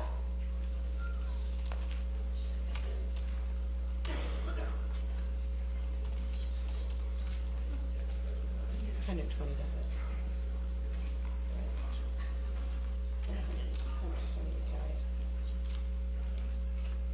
Motion carries with a 9/10 vote. Majority vote. I'm sorry, I didn't announce it. The yes votes was 228, the no votes were 6. It needed 120.6 to pass. So the Madam motion Moderator? carries with 9/10 majority vote. Yes, Mr. Creed. I would move, in view of the vote, I would move reconsideration and urge a no vote because that was close to the 10%. Thank you, Mr. Creed. Again, ladies and gentlemen, motion to reconsider. A yes vote would reopen debate, and no vote closes it forever. All those in favor of the motion to reconsider, say aye. All those opposed? No. Motion does not carry. Moving on to Article 6, adopt Mass General Laws, Chapter 40, Section 58, and Ms. Murray. Move that the town accept the provisions of Section 58 of Chapter 40 of the General Laws to impose a municipal charges lien on real property for any unpaid rent under a lease of municipal property in the manner as prescribed under General Law, Chapter 40, Section 58, which such lien may include any related fees, penalties, and interest, as well as costs to record any said lien in the appropriate registry of deeds. Having a second on that, ladies and gentlemen, Board of Selectmen voted 5-0-0 favorable vote. Finance Committee voted 5-0-1 favorable vote. Ms. Murray? I'd like to defer to Attorney Talaman on this one. Okay, Mr. Talaman? Sure. By way of explanation, the town leases occasionally town property, and to aid us in collection of unpaid rents, this allows us to carry the unpaid rent as a tax for which we have additional enforcement mechanisms rather than just trying to enforce a rental contract in the courts. We have some self-help provisions that we can apply by adoption of this statute. It's pretty commonly accepted by other communities. Thank you, Mr. Talaman. Any questions?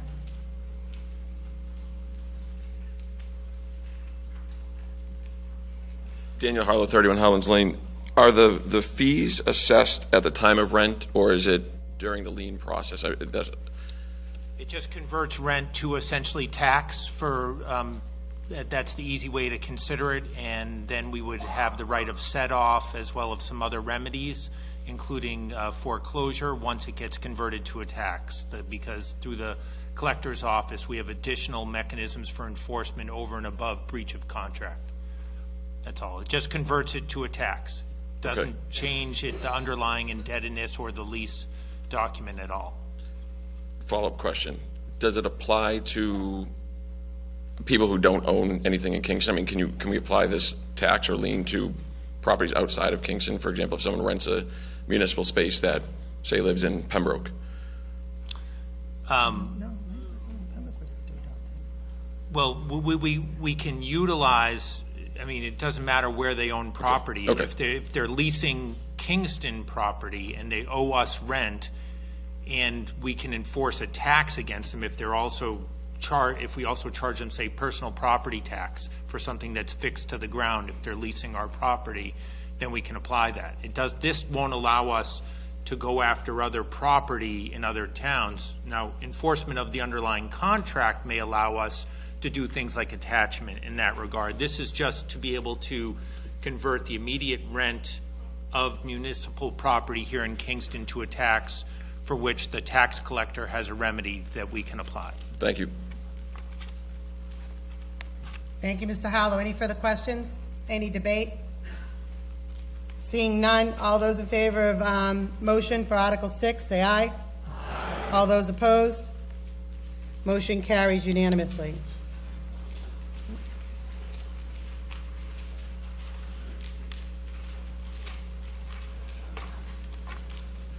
Moving on to Article 7.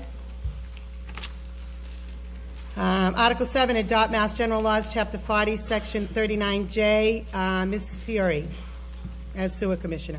Move that the town accept the provisions of Massachusetts General Law, Chapter 40, Section 39J, adopting a pricing system which includes the cost of the provision of water and sewer services to the residents and industrial and commercial users of said city or town receiving said services. Having a second on that, ladies and gentlemen, Board of Selectmen voted 401 favorable vote, and Finance Committee voted 402 favorable vote. Ms. Fiore? As the description says, if the sewer commissioners go to the state for state funding, one of the questions on the application is, have you adopted a pricing system? We have, as sewer commissioners, adopted a way of pricing out for user fees, but in order to get that check mark and an extra point on the application, the state would like you to have also adopted this Mass General Law. Thank you very much.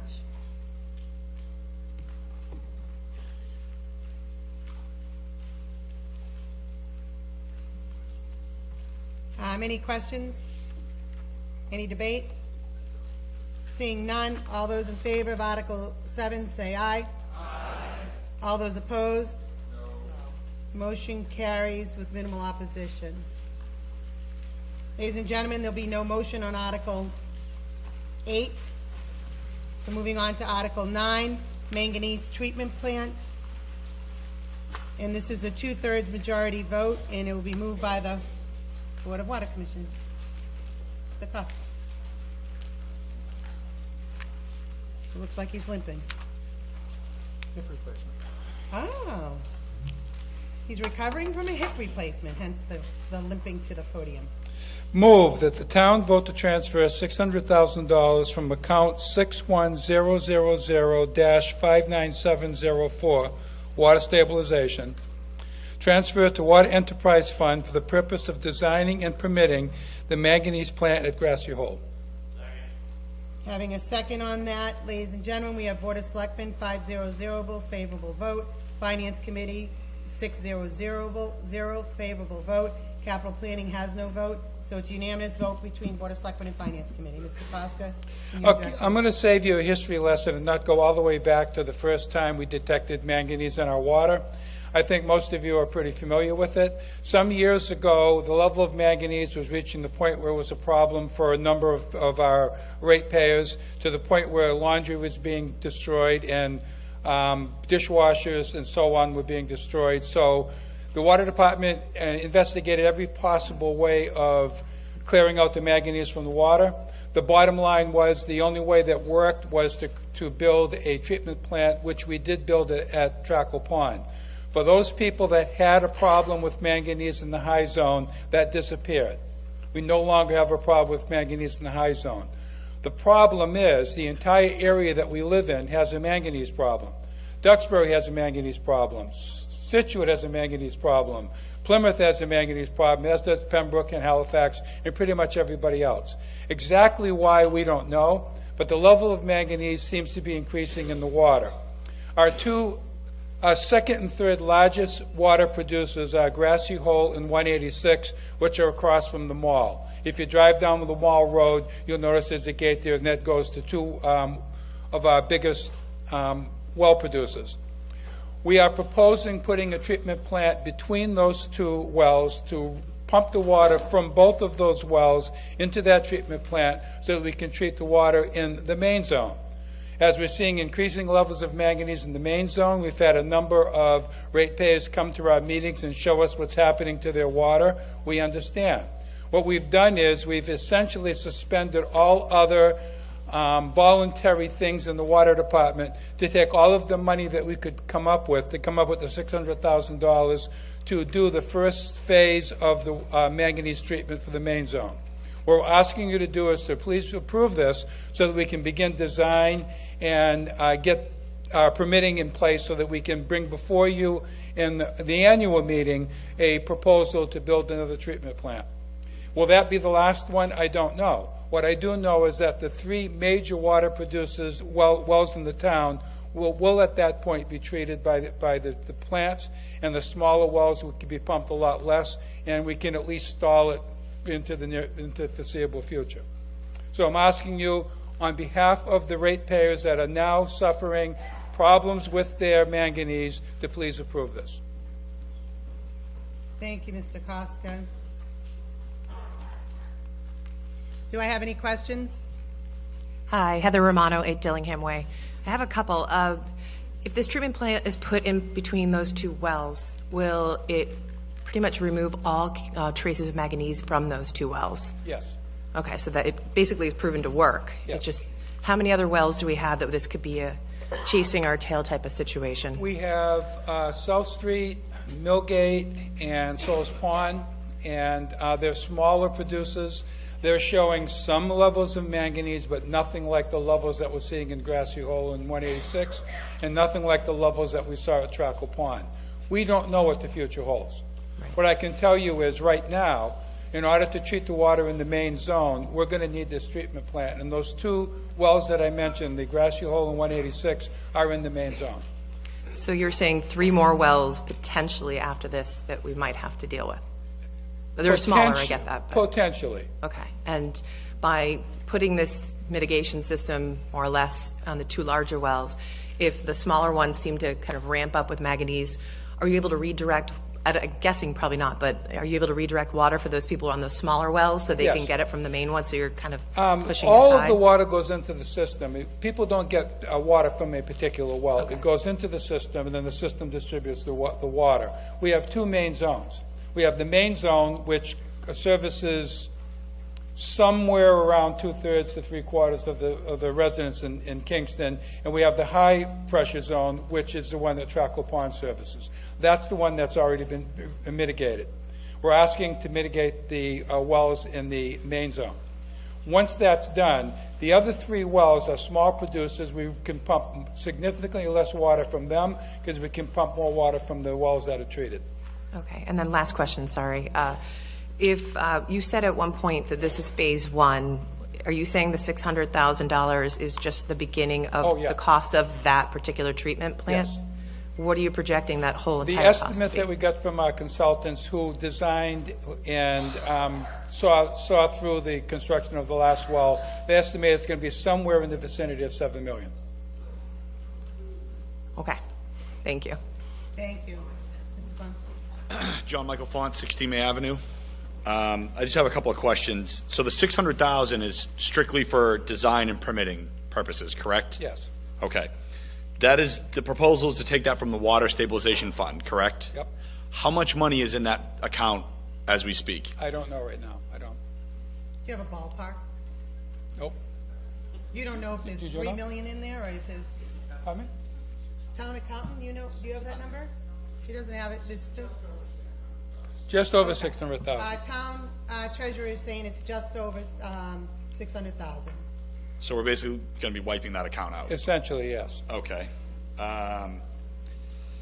Have we looked into researching similar project to see what they paid Yes. for design and permitting? We have spent a lot of time, a lot of energy, and significant consulting costs when we looked at treating the Trackle Pond well. We tried all of the less expensive methods that exist, and none of them worked. The only one that worked is the system that we have now. Now, there are different kinds of treatment systems that are available. We use a green sand system, and I'm not going to get into the science of it, but we have done due diligence. We've investigated all of the possibilities, and we believe we have what is the system that's best, cheapest, most efficient, that we can continue to use for the Kingston Water Department into the foreseeable future. Thank you. In your research, have you found any correlation between the cost for design and permitting in regards to the actual cost of the project? In other words, yes. Is it typical that if a project is a little bit less for design and permitting, then the overall project tends to follow that and be a little bit less as well, and vice versa? Pretty much. Okay. Do you have any projections on what the annual operational cost would be for this new plant? No, I don't. We have very good records on the existing plant that we have. I don't have those numbers in my head. When I reached around 65 years old, I decided that anything I can look up, I'm not going to have stick here because there's not much room left. So if I can look it up, I look it up, which is why I didn't know how much free cash we had. I can look that up. Okay. Does your department have any plans in terms of both for the actual project itself and for operational costs. Do you have any plans for funding this just with rate increases, or are you looking at a mixture of rate increases on water usage along with some sort of taxation? Has that been addressed at all? We're an enterprise account, so we are essentially independent from the town. We have to raise the money that we use to service the water department. So the money to fund this will come from ratepayers. Okay. Would it surprise you to hear that Shrewsbury, Massachusetts, they designed a project. The design was around $500,000, and their project cost $15 million. Does that come as a surprise to you? I have no idea what system they're looking at. I can't even comment on it because I'm unfamiliar with what they're doing. Okay. Shrewsbury also is looking at 25 to 30% increases on their usage fees. Does that sound like something that you foresee for Kingston as well? I don't see it that high.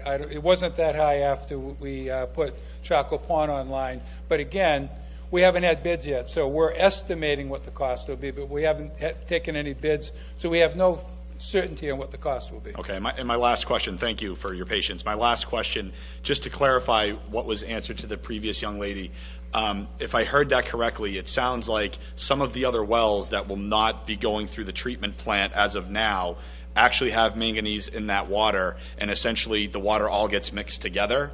So is it accurate to say that although we would be treating some of the wells, all that water comes together, so it's really more of like a dilution as opposed to an elimination of manganese? Yep. Is there a safe level of manganese that if we dilute to that level we're okay?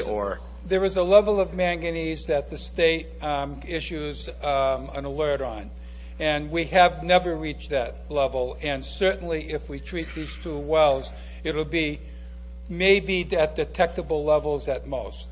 Okay. Because we have the three wells that aren't being treated are very small producers. Okay. Compare it to the rest of them. Thank you very much. Ms. Sherman, questions? Yes, Susan Sherman, 215 Main Street. First of all, I want to totally support taking care of this manganese problem. Well, you can't debate. You're asking questions. Okay. Second, I understand that at the Finance Committee, it was brought up that there is a possibility of doing a joint venture with Plymouth and getting a grant to do this for the $7.5 million, I believe it was quoted. Can we hear anything on that? And the question would be, is this $600,000 going to be provided for that grant writing, or are we just going independently on this $600,000? We are going under the impression that this is something the Kingston Water Department is doing for the ratepayers of the town of Kingston. The potential of there being some kind of a cooperative agreement or some sort of a regional agreement is right now just in the talking stage. And quite frankly, I've seen nothing that indicates this is something that will happen in the near future. And what I got to tell you is, based on the way we've seen the water that people have produced, and you've been one of them, that we can't wait months, years. We need to act now. And that's why I'm asking you to please give us the permission to use that money to begin design and permitting. Thank you. Thank you. Mr. Randall? Dennis Randall, 39 Winter Street. Question. If we fail to abate the manganese problem, we can't eliminate it. It's part of the environment. We can abate it down to the point where it's no longer a hazard. If we fail to do that, what will the impact be on our property values when we try to sell our houses someday? Well, I'm clearly not someone that can answer that question, but I think what you're basically saying is, and something I would agree with, if we don't do something about the manganese in the water in those two wells, there may come a point, and likely will come a point, where we will be getting warnings from the DEP on the levels of manganese that are in the water, and then we're going to be in the position where we will have to severely ration water, or actually I don't know where we would go from that. We'd probably come back begging again to please fund the treatment plant. Thank you, Mr. Cox. One last question. Is the presence of manganese in the water, and if we fund this $600,000 now for this essentially a study, right? Yep. That gives us, it will put us in a better position if grants become available to act quickly. That's a very good point. We will have in place a design to build it, so should something speed up and there be grant money available, we'll have a shovel-ready project ready to go. So finally, it's something we know we need to do. It's something that we know we need to plan for. So you're suggesting now is the best time? Yes. No questions. All right, sir? Daniel Harlow, 31 Howlands Lane. Just trying to understand totality. I understand the manganese plant, but has it also been looked into in terms of like aging infrastructure? Because last time I had talked, I think it was actually the meeting where there was discussion about the manganese in the water. At the water commissioners meeting, there was discussion also that some of the pipes in town are aging and some of them are still lined with asbestos. So I'm curious as to, are those types of things being taken into consideration as well? And if so, are there numbers that are being associated with replacing that aging infrastructure throughout the town? Well, what I can tell you is that the Chaco Pond well, which is the well that we've already put the treatment plant on, that we are currently pumping water that is now free of manganese, that is our most recent well.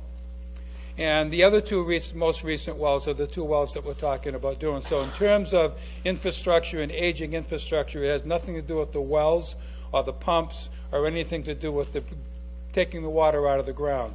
When we take the water out of the ground, it has manganese in it. So it really doesn't make a whole lot of difference what the rest of the infrastructure is. The water that we are pulling into the water system has manganese in it, and the goal is to treat that at its source. As the water comes from the wells, it goes through the treatment plant, then it gets distributed. And then one other question is with regard to, and if this had been asked, my apologies, but there was a manganese plant built recently. What was the cost on that particular plant, and when was that done?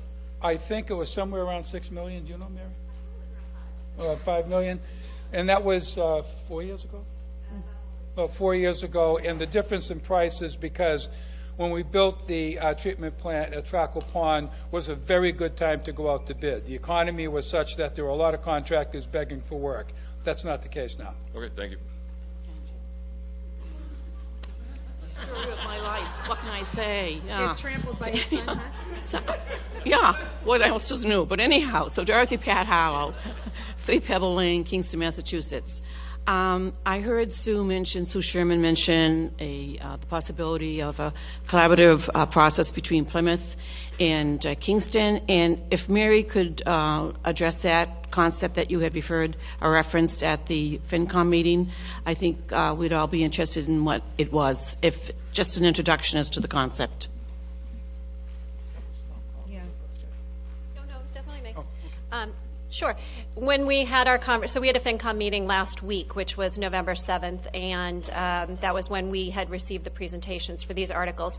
Mr. Costco was kind enough to attend, and as part of our conversations for this article, we had talked about, and I had raised the issue that because these 2 wells that we're talking about are specifically located over by the mall, and the proximity of the mall to the Plymouth town line led the conversation into questioning the opportunity to use some efficiency and regionalization grant money, and can we explore whether there could be a partnership with Plymouth to address some of these problems. I know that at the last town meeting we had talked about the construction of a hotel and some apartments. We also have heard several conversations over the last 6 or 8 months about water issues and sewer issues, and given the location of where we're seeing some of these stressors in our infrastructure, the question and the conversation that came up at FinCom the other night was, can we explore some opportunities and some partnership potential with the town of Plymouth?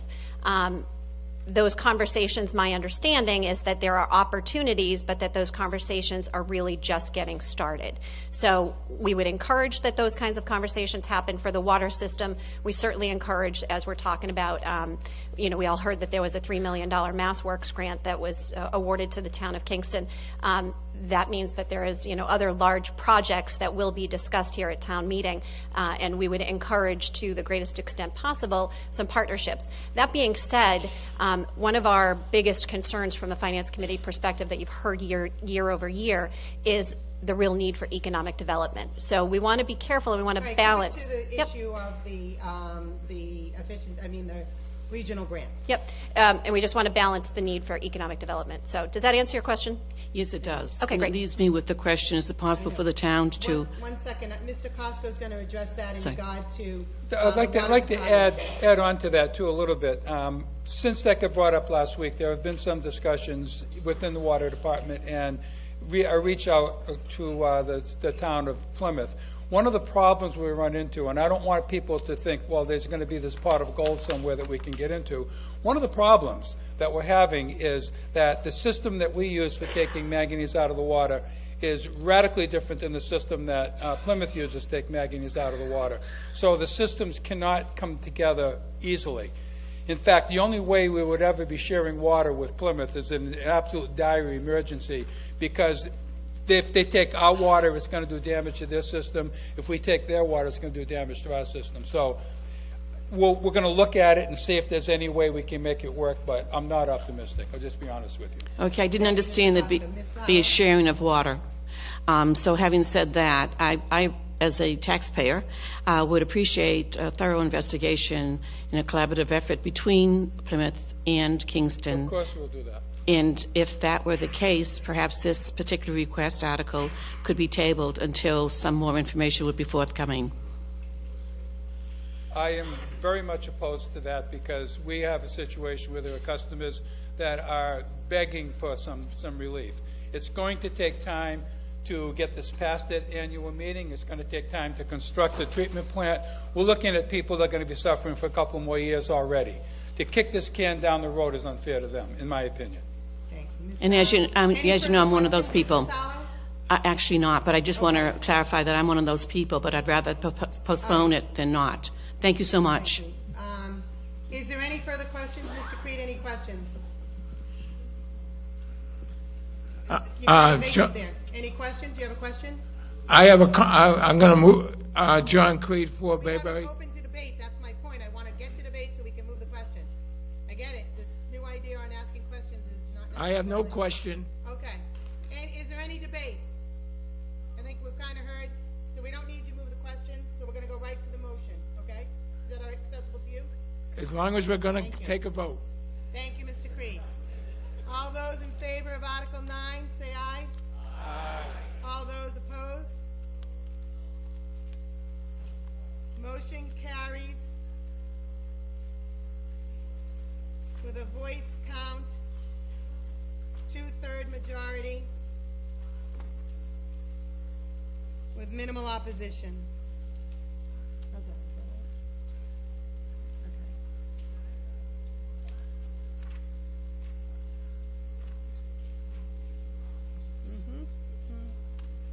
I'm not a fan. This is what they wanted.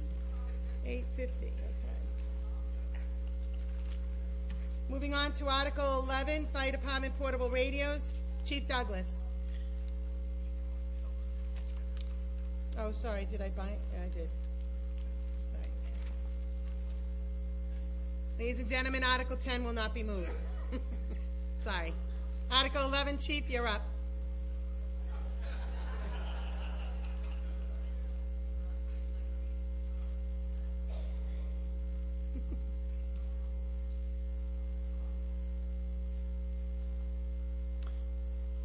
To see if the town will vote to raise and appropriate, borrow, and/or transfer from available funds in the Treasury a sum of money. Actually, no. The second part down, that's the motion. Go down a little bit lower, right there, move. Okay. Yep, you got it. Move that the town vote to transfer $3,845 from free cash for the purpose of funding the town's share of a grant for 28 portable radios for the fire department. Having a second, ladies and gentlemen, the Board of Selectmen was 500 favorable vote. Finance Committee was favorable, 600 favorable vote. Capital Planning Committee was 400 favorable vote. That would be a unanimous vote by Board of Selectmen, Finance Committee, and Capital Planning in honor of this article. So, any questions? Seeing none? Any debate? Seeing none? All those in favor of Article 11, say aye. Aye. All those opposed? No. Motion carries with minimal opposition. Thank you, Chief Douglas. Article 12, Mr. Warren. Human Resource Manager's Hours.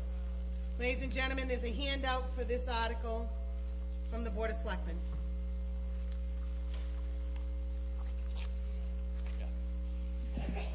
Mr. Warren? Great.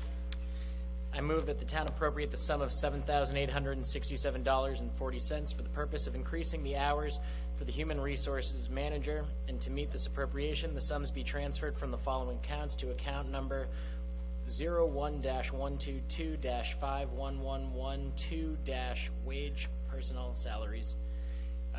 From Highway, line item 300-30430-67645, Article 5, Special Town Meeting, April 12th, reconfiguration transfer station, in the amount of $3,620.23. From Highway 001-01433-72532, Article 13, Annual Town Meeting, May 5th, 2018, in the amount of $2,099.25. And from the General Fund, 34000-59703, insurance proceeds greater than $20,000, transferred to General Fund in the amount of $2,147.92. Mr. Warren, you accept that friendly amendment at the end of the second item, which is May 5th, 2018, being the CARDBO, which is basically cardboard, but... Yes, sorry. Thank you. With that friendly amendment, do I have my second? Having the second on that, ladies and gentlemen, Board of Selectmen was favorable 5-0. Finance Committee was favorable 3-1. Mr. Warren, address the motion. This article would fund an additional 8 hours for the Human Resources Manager. The position's already benefit eligible, and the hours would increase from 27 hours to 35 hours per week.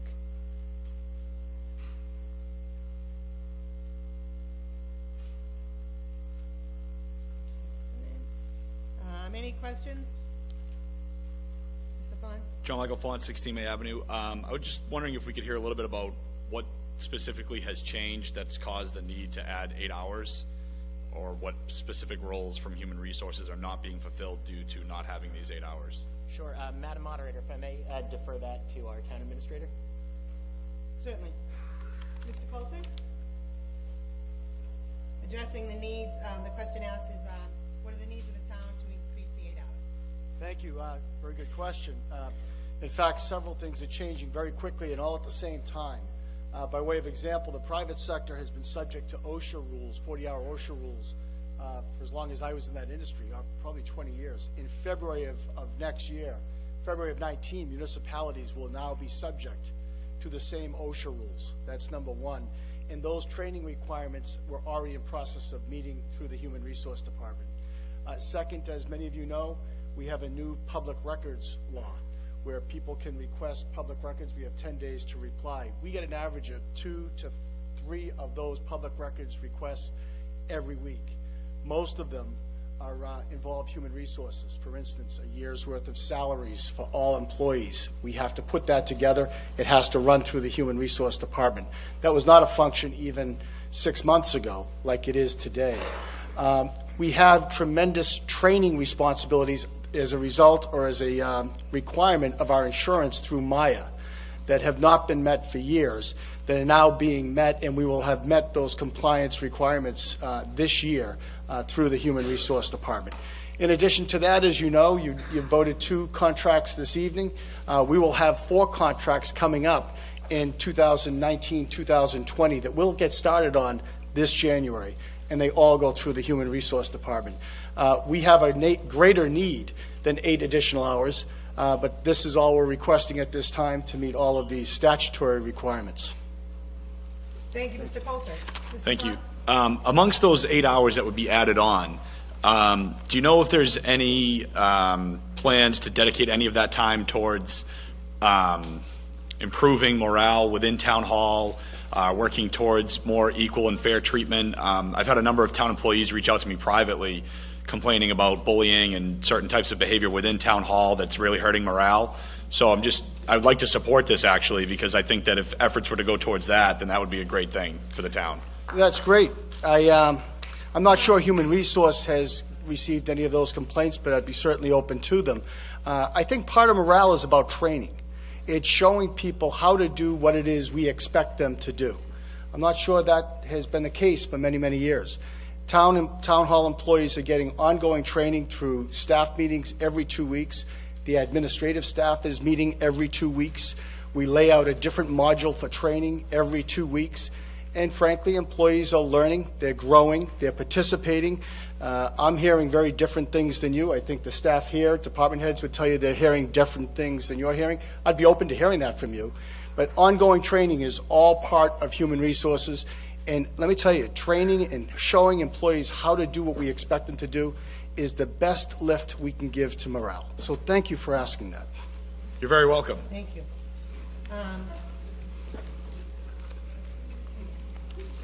Ma'am? Hi, Deborah Alwis, 372 Country Club Way. I had a question that I probably just don't understand how this particular budget's being run, but we have someone from a previous article that's on unpaid leave. But they do have we have money in the budget that was approved money in the budget for that position, but we're not drawing down from that because they're on unpaid leave. We're asking here to increase the budget for a 6-month period of around $7,000 or $8,000 for unplanned pay that is needed for this other bucket in this article. So we also approved $30-some thousand for an IT consultant to cover the cost of the person who's on unpaid leave. So if I'm following the logic correctly, if we have money left over from someone being on unpaid leave where we're not drawing down the budget from their salary, why can't we just then reappropriate that for this additional 8 hours for 6 months? Mr. Coulter, can you address that in regard to the transfers between, obviously, budgets as well as We are not. individuals? I'm sorry. No, sorry, budgets and We are not allowed to transfer between departments until May of next year, the last 2 months of any fiscal year. So you've got to stay within those lanes of each department. When there's 2 months left in the fiscal year, we can then transfer funds inter-department. Until that time, we can't transfer money from any other department to go into any other department. You've got to only spend money within that department. With respect to the money for the consultant, or I think you said the loader and maybe unpaid bills, all of that is coming from either unspent money from previous articles from previous years or from the insurance proceeds we spoke of earlier. It's not from money that's in the current fiscal year budget. So can you clarify for me what is the budget, what's the fiscal year that the town is on then? July 1st. July 1st. So it's all still happening within the same fiscal year. That's correct. Because May is before the end of the fiscal year. So why can't the town just wait until May and then do a transfer of the funds from one department to another? Why do we have to increase the budget to do that now? Which expense are you referring to? She's talking about this one, Mr. Coulter, if you can address. I think what she's saying is that can the town wait till May, instead of funding it this way, wait till May and do a transfer from one budget to another? Like that's what in my business, that's what I would do. That's what she's looking for, and I think you kind of answered it by saying the need is now, we can't wait then for the hiring, but if you can answer that. This position would be effective as of January 1st, just for the record. But we have no way of knowing whether other departments will have funds to transfer into this department.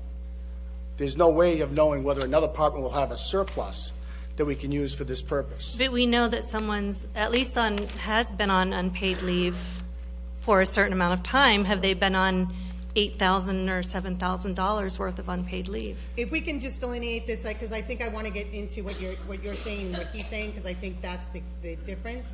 What you're asking for is whether or not they can hire somebody now, increase their hours now effective January 1st, but wait to pay them from funds that might not be available till May. Right. And I think that's what the issue really is in regard to, you can't hire somebody for January 1st and see whether you have funds for them. You need the funds to hire them. Is that nutshell? Okay.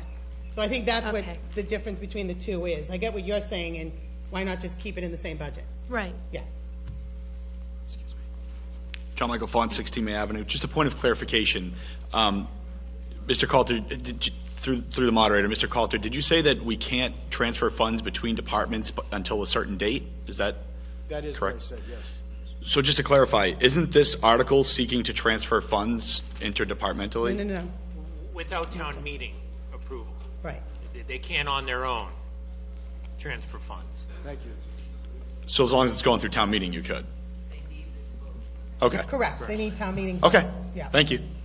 The town, in other words, the departments can't just do it on their own. Right. Okay. Thank you. Is there any debate? Seeing none, all those in favor of Article 12, say aye. Aye. All those opposed? Motion carries with minimal opposition. Moving on to Article 13.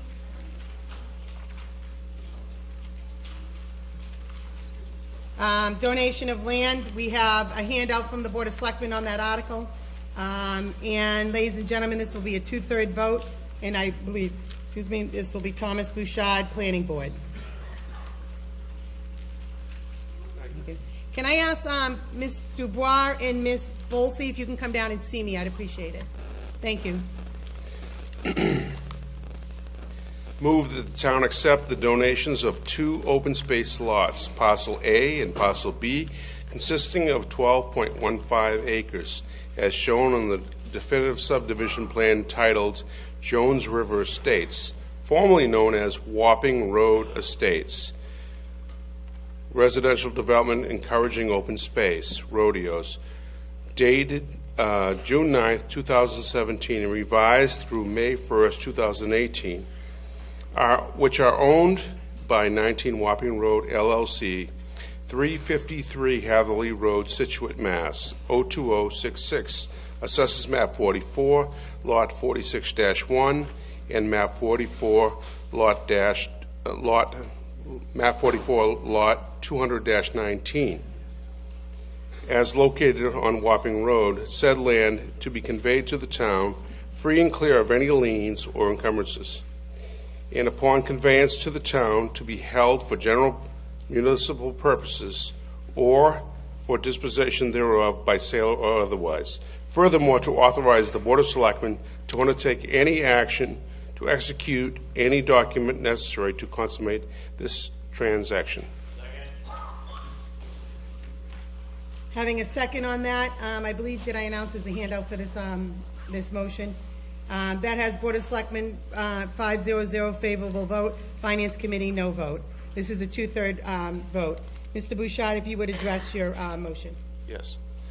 This is a development that came to the planning board. I got to kill that bug, sorry. Pine and others. This is a development that runs from Route 106 to Pembroke Street.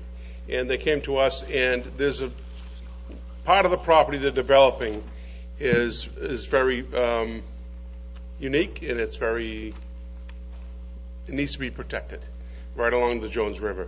So part of the deal with this was that they would take their open space and donate it to the town of Kingston, or gift it to the town of Kingston, and then it would be under the control of the selectmen or the Conservation Commission. And I believe there's, following me, there's going to be an amendment, and we can hear that. But this is basically a gift, doesn't cost the town anything. Piece of land that's a beautiful piece of land, and runs along the Jones River down off of 106, and it's very simple. Thank you. Thank you, Mr. Bouchard.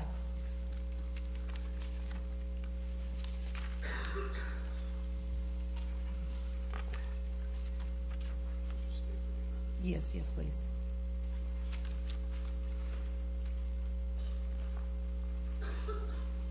All right, ladies and gentlemen, I have a motion to amend on this one. If I can call Ms. Dubois down. Thank you.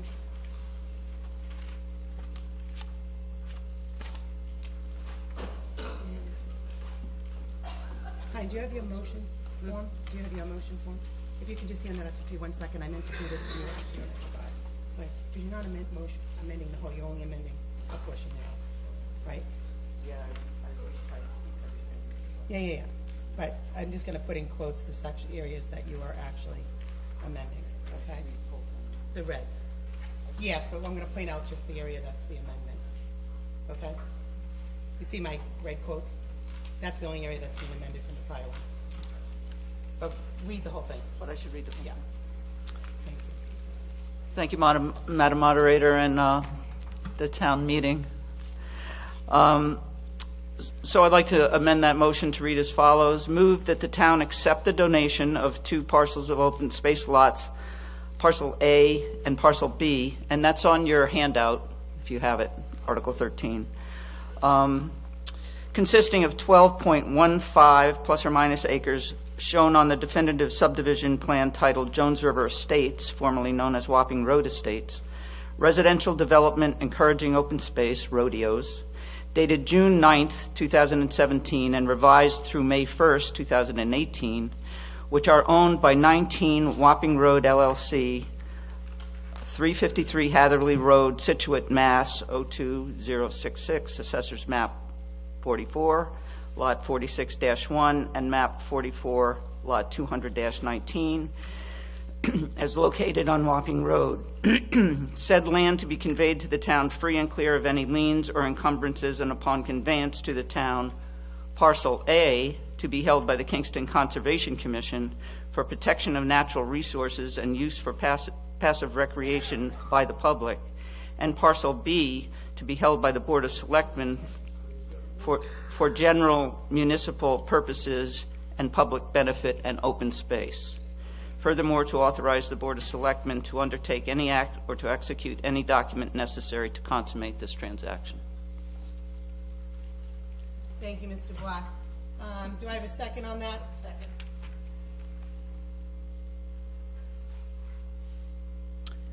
You want me to? Yes, 1 second. Mr. Bouchard, did you get a copy of that? I read it today. Okay, so do you need this? Here. Okay. So did I receive a second on that? Yes. I got a second on the motion to amend. And ladies and gentlemen, if I can just point out, just so that everybody's clear on what she's amending, is in the very end, the last 3 lines, on the original motion, you see it says for general municipal purposes or for disposition thereof by sale or otherwise. That's in the from third and second to down line. She's substituting that with Parcel A to be held by the Kingston Conservation Commission for protection of natural resources and use for passive recreation by public, and Parcel B to be held by the Board of Selectmen for general municipal purposes and public benefit and open space. So that's the substitution, just those 2 sections, just so that everybody knows. Ms. Dubois, if you can address your motion. Several of us who have worked following this property for very many years. In fact, there was one vote a decade or so ago that asked the town to purchase it, and that was approved, but it didn't get done because it's a very great piece of property.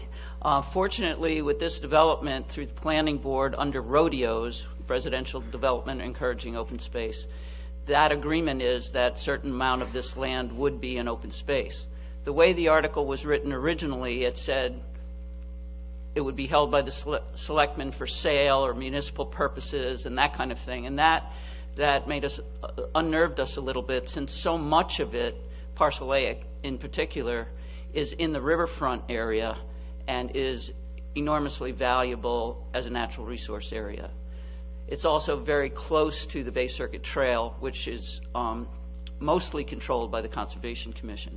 So it seemed reasonable to those of us who were working on it to put that under the jurisdiction of the Conservation Commission in order to satisfy that it will be forever open space and natural resource protection.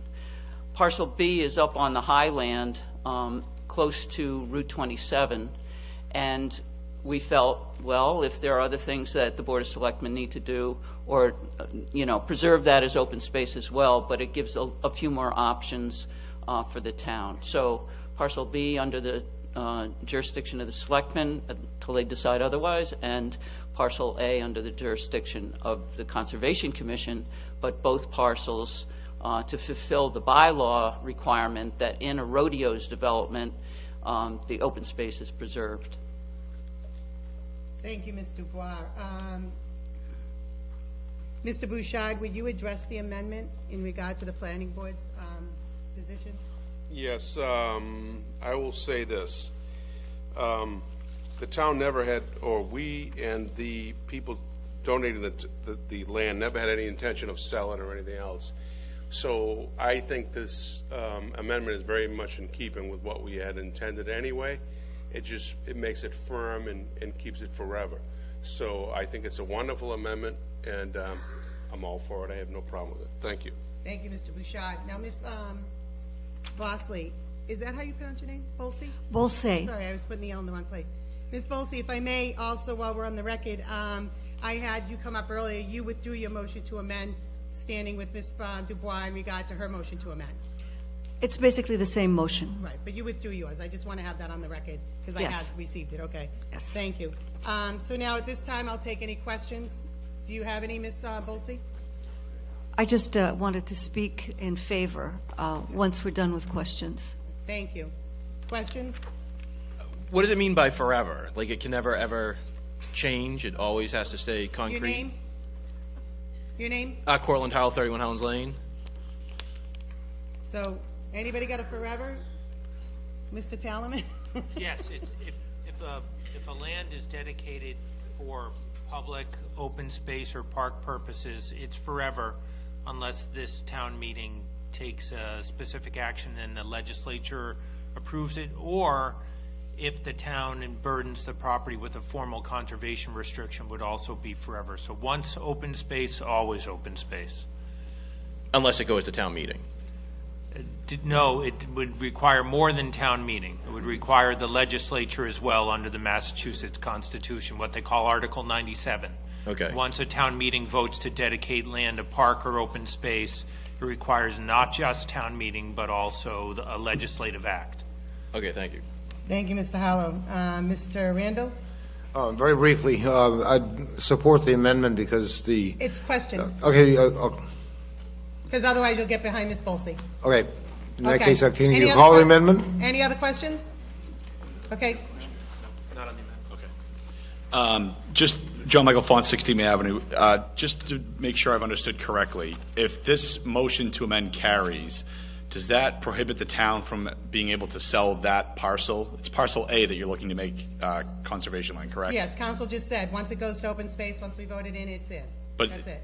Right, but can it ever be, does that impede the town from being able to sell it someday? Yes, even a transfer of open space with the open space restriction still requires extraordinary authority like I just described. So it'd be extremely difficult to sell it? It would be really difficult. Very unlikely that it'll ever happen. Okay. Thank you. Question? Name? Penny Corbett, 2 Mary Lou Terrace. My house is right behind the parcel B. So I just wanted to ask a tiny question about this. We had been told that land that buffers us from all of those new houses will always be trees and always be nature. Is that still going to be? I mean, so in other words, this is sort of like a park right behind my house. Ms. Dubois, do you have the answer to that, or do I need to go to the Board of Selectmen? You know, just woods that people can walk in. Okay, Ms. Fiore, do you have that? She's talking about parcel B, which will be held by the Board of Selectmen for general municipal purposes and public benefit and open space. I would defer to council on that. If it says and open space, it's not getting converted to anything else. The addition of that language is enough to tip it into that constitutional provision I just mentioned. So it's going to stay just the way it is. It's going to stay just, I mean, there could Yay. be some mild changes to it, but it will always be dedicated to open space. It won't become buildings or anything else like that. Mild changes like, what We do you can't mean? hear you. Come up to the mic closer. Okay. It doesn't prevent, Mild changes, what do you mean? well, it doesn't prevent certain landscaping improvements or vegetation improvements so long as it's consistent with open space. It just means it's not going to be built on. Oh, good. Thank you. Sir? Daniel Holler, 31 Howlands Lane. My question is with regard to the open space aspect. Is there a limit or as to how much open space the town of Kingston can have. And the reason why I ask that is because Kingston has a ton of open space designated as already, and we seem to keep adding to that. And while green trees are great and everything to that effect, you also have to think of the balance of potential development. The question is there a limit to the open space that a town can have? Yeah. Mr. Talaman? Nope. There you go. Mr. Bouchard, do you have a question on your article? I just wanted to address this open space issue while we're discussing it. You want to give an answer? Yes. Okay. Rodeos, residential development encouraging open space. And basically how this works, if anybody doesn't understand it, is you take a tract of land, if there's, let's just make it simple, if there's 40 acres and we require an acre, you get 40 houses, you know, all things considered, that doesn't happen, but just for discussion, with a rodeo, you can take and put all those houses on a smaller piece of land and save the open space. So you end up with the same amount of houses, but you get the open space. So that open space is required to do this. So that open space can't ever become anything else. It's required of the developer. And in most cases, that would stay with the association. If there's 40 houses on 20 acres and there's 20 acres over here, that would stay within the community and they would pay taxes on it and all that.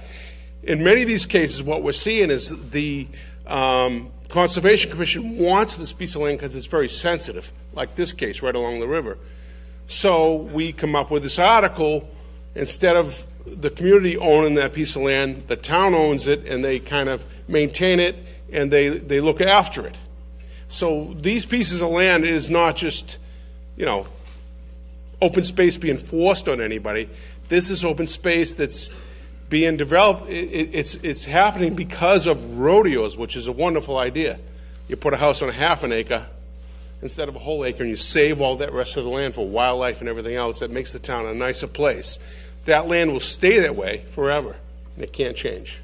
Thank you. Thank you, Mr. Bouchard, for that explanation. Mr. Fonz? No more questions. Thank you. Ms. Bolsey, you're up for debate, and then Mr. Randall? Thank you. Carol Bolsey, 29 Wapping Road. I just wanted to mention that this isn't just a piece of land. This is Jones River shoreline, 1,500 feet of it. There isn't anything else in the town to compare with it. It's a field that ends at the river, which means that it's possible to walk along the Jones River. Think, where else can you walk along the Jones River? And it's our only river. It's a little river that is entirely contained within Kingston. And thanks to this gift to the town, we will have access to it. So this isn't any old piece of land. This is a treasure.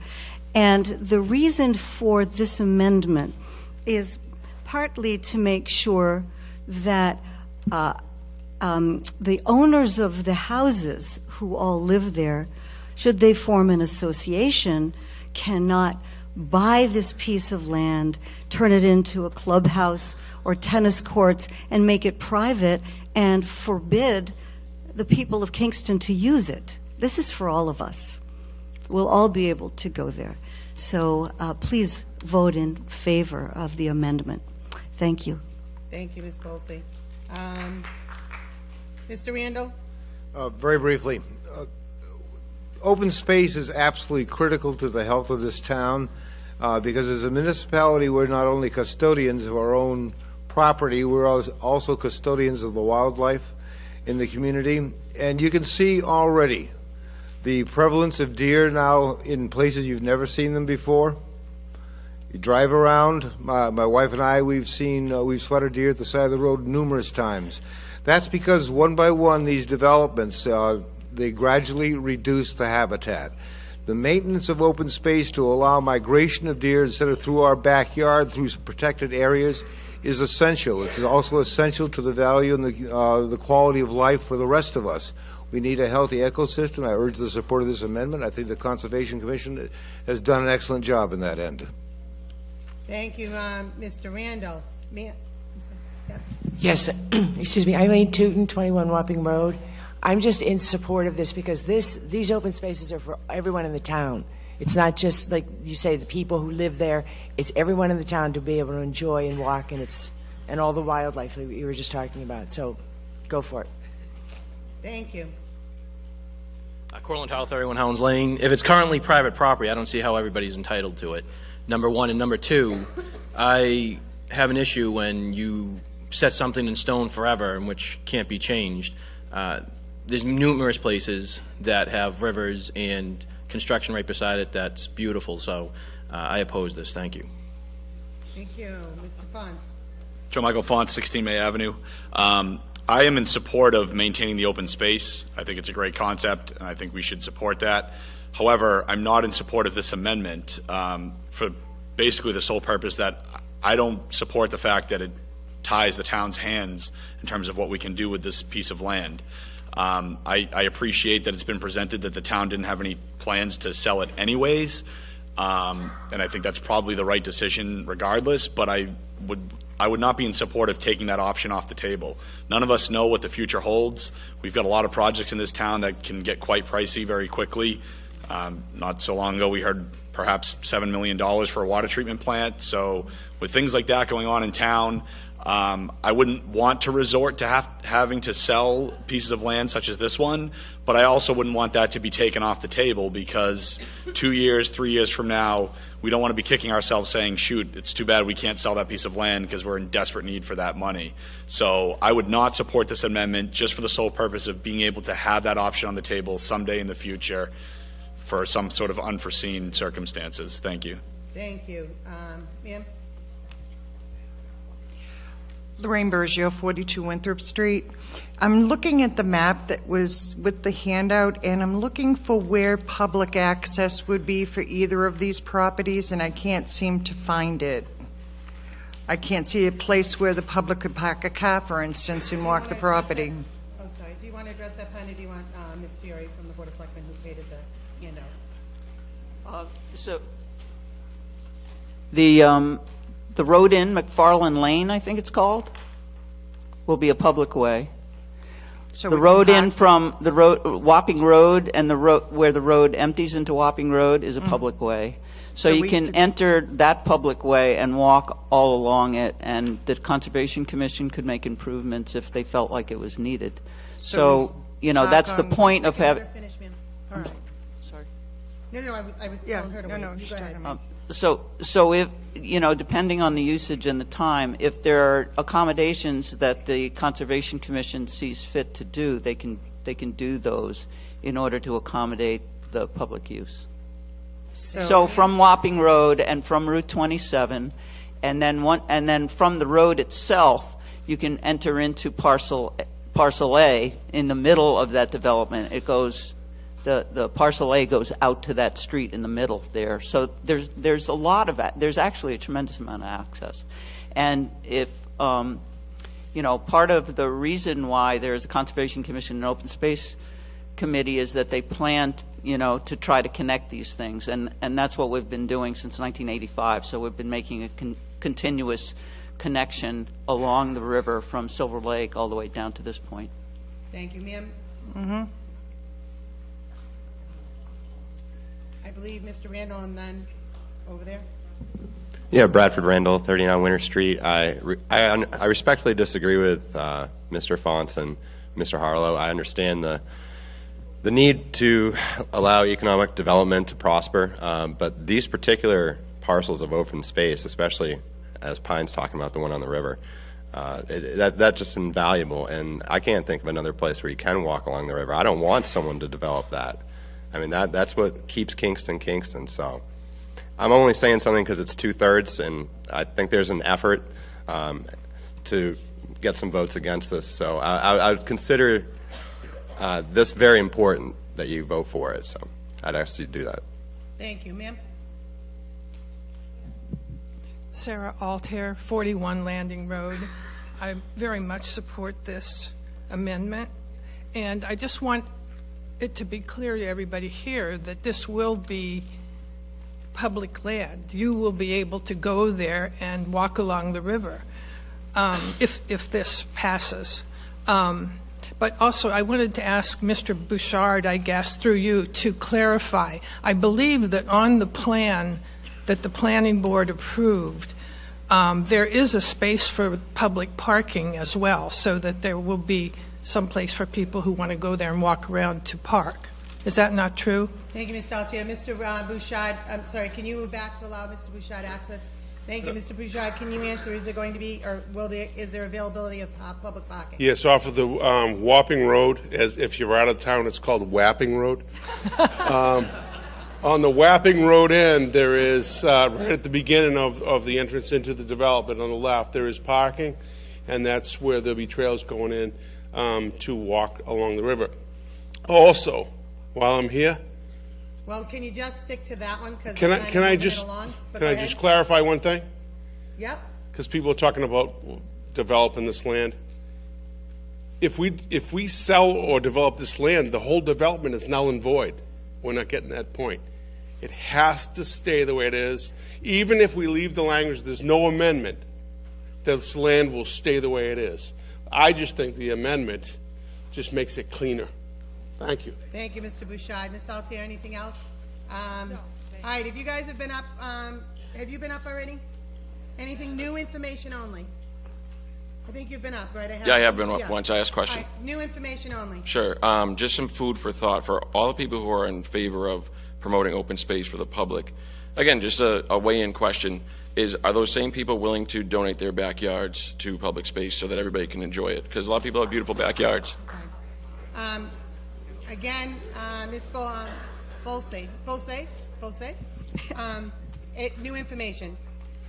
Bolse, 29 Wapping Road. I wanted to clarify that it was in the agreement with the developers that there would be a walking trail along that land, and also that most of Parcel A is within the 200-foot wetlands protection zone of the river anyway. Thank you. Mr. Howland, you've been up as well, new information. Cortland Howell, 31 Hounds Lane. I'd like to ask Ms. Dubois how the property that she's in charge of over on Jones River Landing, which is developed right along the river, is that detrimental to the environment? And if so, should that property be raised? Article, sir. Okay, thank you. Go there. It's unrelated. I know it's unrelated, but let's. I think you've been up too, right? Has she been up? Yeah. All right, you've been up too. So new information only. Yes, I've been up once. Yeah, My name is Penny. That's what I'm telling you. Go ahead. Yeah. I'm Penny Corbett, 2 Mary Lou Terrace. On behalf of the deer and the red foxes and the wild bunnies and all of the animals who live behind my house, which is the open space that you're talking about, on behalf of all those animals and all the animals that I have not spoken about, I am in favor of this. Thank you. Thank you, Ms. Corbett. Seeing no further debate, all those in favor of the motion to amend? This is on the motion to amend. This is just a majority vote on a motion to amend. All those in favor of the motion to amend, say aye. Aye. All those opposed? No. Motion to amend carries with minimal opposition. Now, ladies and gentlemen, on Article 13 with the amendment. On Article 13, yes, sir, you want to debate the article as amended? Questions, yeah. Question.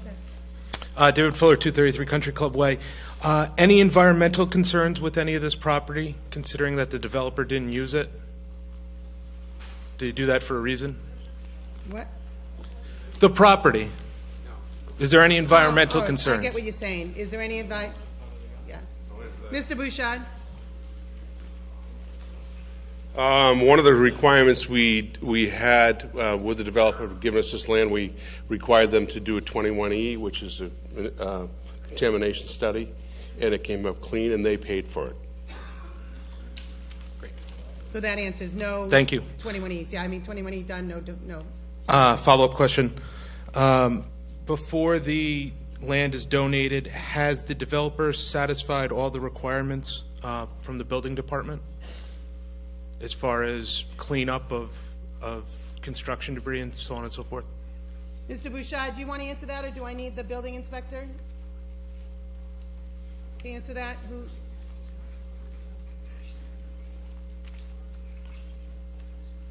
This property consisted of open fields and various trees. There is no construction debris. It's just a mint, virgin piece of property. There is no construction debris. Okay, Thank you. thank you. Jess Kramer, 10 Grace Beach Road. I just want clarification on one thing that was said earlier, and then I have a question. So because of this rodeo agreement, the land could be held by the development as part of the association. It still would have to remain open space indefinitely. Is that how I understand this to be? Okay. So Mr. then how much Bouchard are... is shaking his head yes, just for anybody who can't Okay. see him.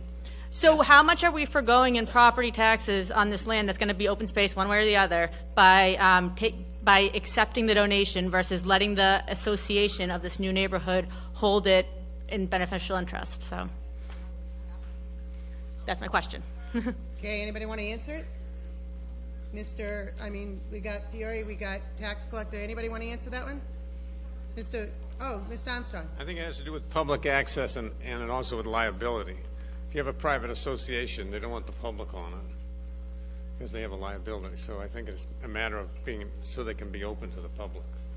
So the open space would not be public open space if it was held by the association? Is that the differential? Yes. I just didn't know through the... It would be private. It may be undevelopable, but it doesn't mean to be open to the public. Okay. And I'm still just interested in the dollar value on foregoing property taxes. Tax collector's right behind you. Sorry. Ms. Gavigan? Carolyn Gavigan Wilson. I'm sorry, Gavigan Wilson. I'm sorry. That's okay. 21 Pembroke Street, tax collector. The way I'm reading this article, it's saying that they're going to be donating about 11 acres of the 19 or 20 that they have. Currently, the 20 acres is about $5,300 a year in taxes. Is there any difference, I guess, if I'm getting Ms. Kramer's question, just if I'm getting it, please correct me if I'm wrong, is if it goes in under the rodeo as open space under a private association, is there a difference in taxation of it going into open space, public ocean space, owned by the town of Kingston? Is there a difference in the taxes between those two entities? Well, I was going to say, I think it's more of an assessor question on how they're going to code that property. All right, well, we know the town of Kingston wouldn't pay any taxes, so that's an answer on that one. But what would be the assessment on private open space through the, okay. No, she said 54 for the land taxed altogether. Hi. Ladies and gentlemen, this is our assessor. Meredith, I'm going to give it to her right now. If you can answer this question. If under the rodeo in this particular article, if the property goes into and remains open space as private association property, so it's not developed on, it's just private association property, versus public town of Kingston owned open space, what would be the difference in the taxes? Obviously, we know Kingston pays ZIP. So what would be the taxes assessed to open space and private? Open space and state your name first. Sorry. I'm sorry. That's all right. Meredith Rafiki, Assistant Assessor. So open space and vacant land is pretty much assessed by acreage, and so and because most of this is under a conservation restriction and is probably wet because of the rising and lowering of the river, there would be a reduced rate on the taxes being able to be collected on that portion of the land because of those issues. So it would be minimal. I can't, without putting the information in the system, there's no way for me to know what it would be, but it would not be anywhere near what we would get for, say, a buildable lot of 1 acre. So. All right, so it goes from Kingston pays ZIP, but this people, then if it's in the private association, it's going to be minimal. It's never going to be taxed at the rate of a buildable lot. Correct. Gotcha. Ms. Kramer, does that answer your question? Yeah, it kind of led to a couple of follow-ups, though. Okay, if you don't mind. Nope. Okay, so would we still have, the public still have access to the river because of the 200-foot rule or whatever it is, what if it was in a private open space? No, I'm just trying to understand. I'm trying to understand. I'm not trying to make it's because I thought you could access, I just didn't know if you'd have access to the river. No? It would depend on the, why don't you answer that, Jay? So let me answer the last question too while I'm here. If it remained privately owned, going back to the prior question, it's likely it would be transferred through the conservation restriction process to a nonprofit entity to manage, so there'd be no taxes. So, or alternatively, it would essentially, no one would pay taxes on it, and it would go into tax title anyway. That's just the way these things go. So the amount of taxes we'd realize, if not nil, is virtually nil. Second, as to your question, if it remained in private, if the requirement of the planning board was to have trails on it, then a private entity could grant an easement to the public as well. I don't know what the case is here, but that happens all the time. My guess is the homeowners association, the developer, are more than thrilled to donate the property. Okay. That's what I figured there. Okay. Thank you very much. Well, actually, what about the other lesser important parcel that they're saying that is not a sensitive space? Like, is there, I guess... It's not buildable because the planning board's already restricted it. Okay, that's what I thought. Okay. All right, thank you.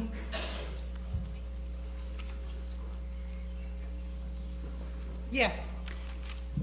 Jean Coleman, 20 Howlands Lane. To Jessica's point, I'm wondering if this sets a precedent where people that are paying, say, excess taxes, in their opinion, maybe have some extra land and they decide that they're just going to donate a portion of that to the town to lessen their tax burden. If this is something that I guess has been done before, and if it has not been done before, what is the process that they went through to get, I guess, this to town meeting that they were just able to donate a portion of land? Well, I think that's different, right? I mean, what we're talking about here is a plan under a planning board. They've gone to planning board, they've set a development, and this is part of the set aside. As opposed to somebody just saying, hey, I got 4 acres, you want it? Is that what you mean? Yeah. Essentially, yes. So. Well, we don't have to accept any property we don't want. I mean. So what you're saying is there's, I guess, ground rules to accepting the property from. That's right. People can try and donate a property to the town, but if the Conservation Commission and or the Board of Selectmen don't want it, then it doesn't become public. So my guess is the Conservation Commission would evaluate any good, valuable open space that provided linkage to other open space and consider any donation. But if they were donating a pretty poor property that had no open space benefit, I'm not sure we'd be interested and want to carry that in the liability of managing it. Okay. Thank you. Thank you. Mr. Randall, let me just see. Hey, I know, but I've got you up a couple of times, so I'm just trying to delineate between, you've already been up twice. You got to sit down. Randall, behind you. I just have a point of order. Okay, point of order. Yeah, I've heard it a few times. Can people not yell at people when they're at the microphone? I mean, it's incredibly disrespectful. Okay. Everybody stop yelling when people are at the microphone. Again, what we talked about before, let people get their say out. All right, now, going on, calling a vote on Article 13. This is a 2/3 vote, ladies and gentlemen, so all those in favor of Article 13 as amended, say aye. Aye. All those opposed? No. Motion carries with a 2/3 vote. Voice vote with minimal opposition.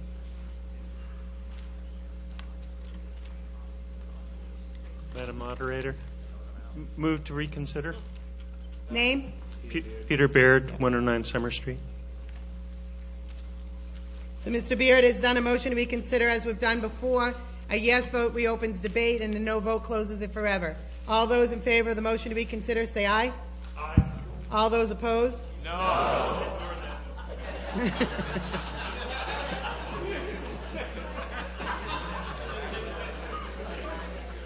Well, that's a change in Kingston that somebody actually wanted to reconsider. I know. Article 14, transfer from Municipal Waterways Improvement Fund. And ladies and gentlemen, there's a handout for this one as well. Oh. And this is Tyler Bouchard. That would be Tommy Bouchard's son. Tyler Bouchard, 6 Quill Run. also on the Waterfront Committee, representing the Harbor Master. Move that the town appropriate the sum of $20,000 for the purchase of channel markers, shark detecting buoys, and any unforeseen expenses. And to meet this appropriation, the following sums be transferred from Municipal Waterways Improvement Fund. Said expenditures to be under the direction of the Harbor Master, and further that the town accountant be authorized to allocate such sums. Hearing a second on that, ladies and gentlemen, Board of Selectmen had favorable 500. Finance Committee had favorable 600. Capital Planning Committee had favorable 400. Again, unanimous by all three committees in favor of this article. Mr. Bouchard, if you can address your article. So with the sharks that we've all seen this past year, it's come to our attention that we need shark detection buoys in the town. Also with last year's storms, there was massive damage to the harbor. Tons and tons of buoys and channel markers disappeared, chains. We had to build a flotation device to find chains and pull them up. They had to find money, they drained the account, and so there was a lack of funds to deal with the storms in 2017, 2018. And there's also channel markers that need to be put in. Every 4 to 5 years, a certain amount has to be replaced. And in the past few years, there's been some replaced, but now we're up to the ones we have to replace now. So this $20,000 would go towards the shark buoys, the channel markers, and some extra cash for things that we didn't have access to last year. There was $7,000 extra this spring, just in chains, buoys, channel markers, and it was a significant amount of work. So this $20,000 goes towards that. Thank you, Mr. Bouchard. Can I make one more? Yep. Also, just for this fund, if anybody wants to know, I'm sure you do, this doesn't come from the taxpayer. This comes from mooring fees and half the excise. So this comes at no extra cost to the taxpayers whatsoever. The Waterways Fund is already there. There's significant funds in that. This just has to be put in place so the Harbor Master can access that through the town during an emergency, during things that need to be bought and purchased through this next year. So this does not come from anything other than a fund that's already there for that purpose. And so that's a big part of why we're coming here. Thank you, Mr. Bouchard. Yes, questions? Yeah, I just out of curiosity, how many times was the beach closed for sharks this year? I can't answer that question. I'm not Oh, sure. okay. Yeah. I was curious. Just very quickly, John Michael Font, 16 May Avenue. Could you just give us the breakdown for each of those things? Like how much does the shark buoy cost and how much does each channel marker cost? No, there's no breakdown right now. Right now, basically, in the next few months, in order to purchase and have these buoys ready by the spring, we need to have the money now instead of by the spring meeting. So the range of the shark buoys could be anywhere from, Marshfield has some that are $10,000. Duxbury and Plymouth are using ones that are $1,500 to $2,500, and they're in the process of figuring out how many there needs to be right now. So in this amount of money, it looks as if we would easily be able to buy 3 buoys, similar to the ones that Duxbury has and Plymouth has. They're fairly reasonable and fairly modest compared to what other towns are using, but we're a small town, and this seems appropriate for the funds that we have. And the channel markers, I don't have the exact number of how many, but we're still going to have to see how many there are after the winter storms. And there's some that need to be replaced next year. And then if last year was an indication, $7,000 was wiped out, and we had to look for emergency funds at that time. So I think it's actually a fairly modest number for what we're looking to get. Thank you very much. Is there any debate?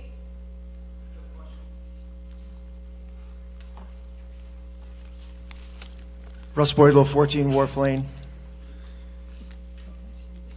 It seems to me that when we will propose money for things and we use other towns as the reason, i.e. Duxbury and Plymouth have them, so why don't we? I think to Mr. Randall's point. I actually don't think that's what he said because they had him. He was giving a cost analysis. He was saying Duxbury's are $1,500 to $2,000, Marshfields are $10,000. He wasn't saying because Duxbury has, we should get him. He was saying the cost analysis on it. I understand, but what I'm saying is, to Mr. Randall's point earlier, how many shark sightings have we seen in Kingston Bay? So why would we even consider having the need for a shark buoy? Can you? Mr. Bouchard? We've had many sightings. I don't have the exact number, but all of the sightings, it's the ocean. So there's tons in Plymouth. I mean, how many? I don't know the exact number, but there was multiple times when Plymouth Beach was closed, multiple times when Grays Beach was closed. The problem that we're getting is we have no access to our own data, and so we're taking data from other towns, right? And at a huge increase of sharks. I'm not very old, but when I was young, we weren't seeing great white sharks all the time. And if we don't have any data on our own, we're relying on other towns to give us that data. And it's a safety issue. It's a public safety issue in general. It's also something that other towns, yes, they are implementing. And yeah, we're a small town, but this is something we need to do for the safety of our bay. And we need to have our own access to our own data. And we need to be able to track that, and we'll be able to track that year to year to know what's going on. Yeah, so in our bay, we know that the tide change in our bay is so great. It's mud flats when it's low tide. I don't really feel that there's a need that we would be concerned about sharks coming in there. How can they swim in there at the tide levels that we have? They do. Okay. They do swim in there. There was a 14-foot brown shark caught 5 years ago in Jones River close to the bridge. I caught a 12-foot thrasher. Is that the Coast Guard Bridge? Yep. The highway bridge. I caught a 12-foot. Me and my father caught a 12-foot thrasher shark 2 years ago on the shores of Rocky Nook in about 4 feet of water.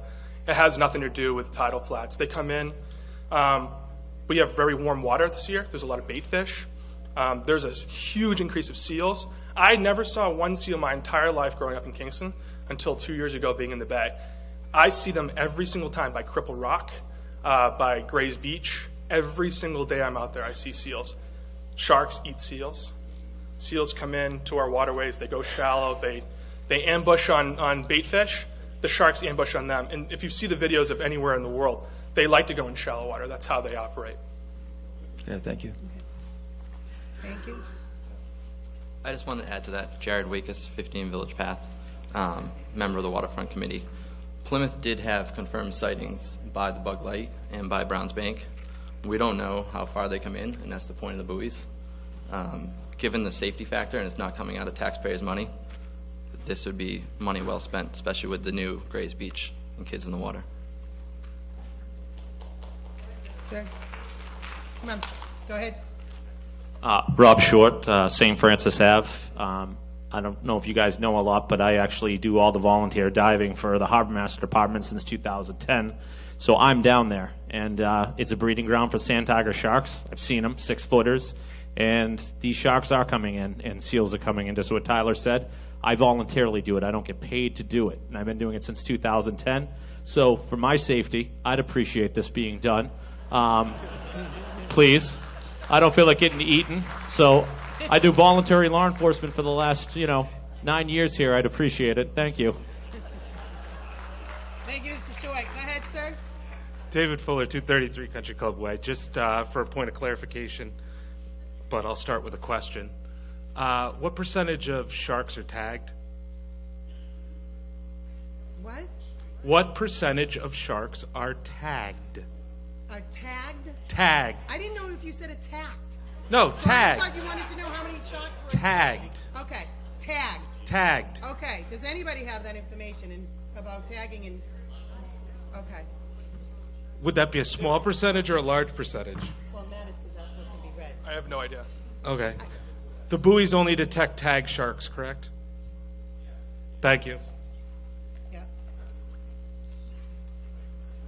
Anything further? Any questions? None? Any debate? Because the debate has kind of moved into questions. The questions moved into debate. It's kind of out of control. So seeing none, all those in favor of Article 14, say aye. Aye. All those opposed? Motion carries with minimal opposition. Moving on to our last, I have a point of order. I'd like to verify that we have a quorum present. calling a quorum.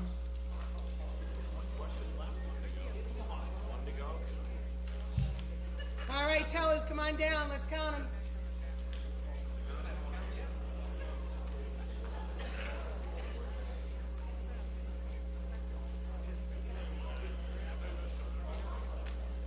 saying the questions aren't working. It's going to be timed better with the other. All right, ladies and gentlemen, I need orange stickers in the air so we can count a quorum. So you need to get us as well because we're all quorum. We're quorum. You got him and you got me. Okay.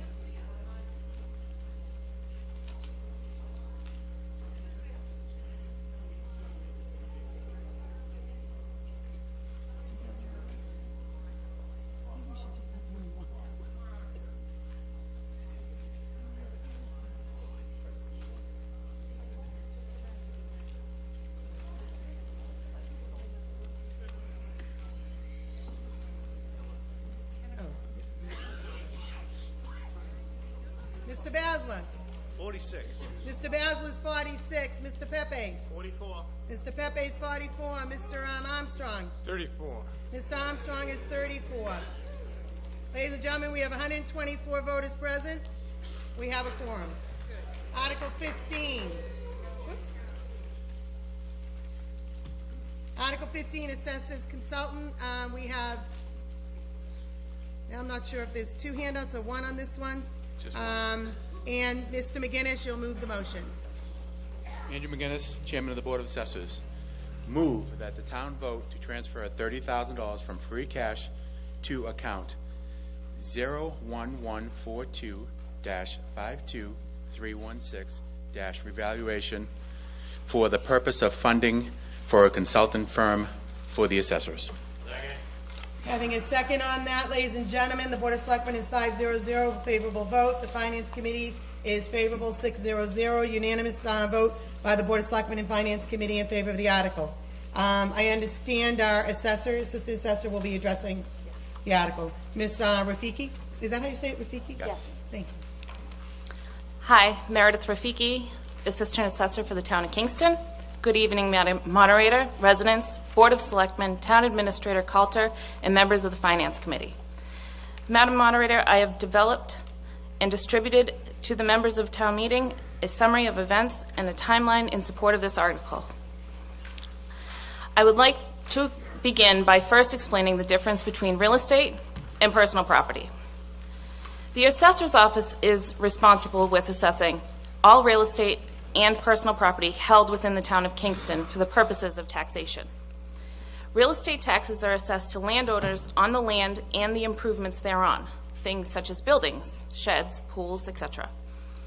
And personal property, which is a separate tax, is assessed to businesses, second homes, and rental properties. Personal property is inclusive of all tangible and intangible items owned by a business. Personal property for second homes, rental properties, is on all tangible items held on or within the property. For the sake of this article, I am speaking only about personal property taxes. Kingston has approximately 600 businesses and 400 second homes. This gives us approximately 1,000 accounts total. However, not all have been previously taxed. This is revenue that has not been previously captured. Article 15 is asking for $30,000 to hire a consultant to assist the Assessor's Office in performing a comprehensive reassessment of all 600 known businesses in Kingston. At $50 per account, the consultant will assess each of these businesses. 600 accounts times $50 per account is how the amount of $30,000 was calculated. This article is a revenue-generating article. The Assessor's Office estimates this article to generate $250,000 to $300,000 of additional revenue starting next fiscal year.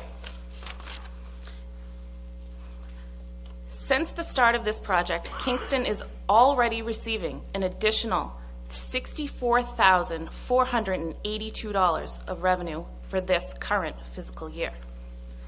Let me summarize.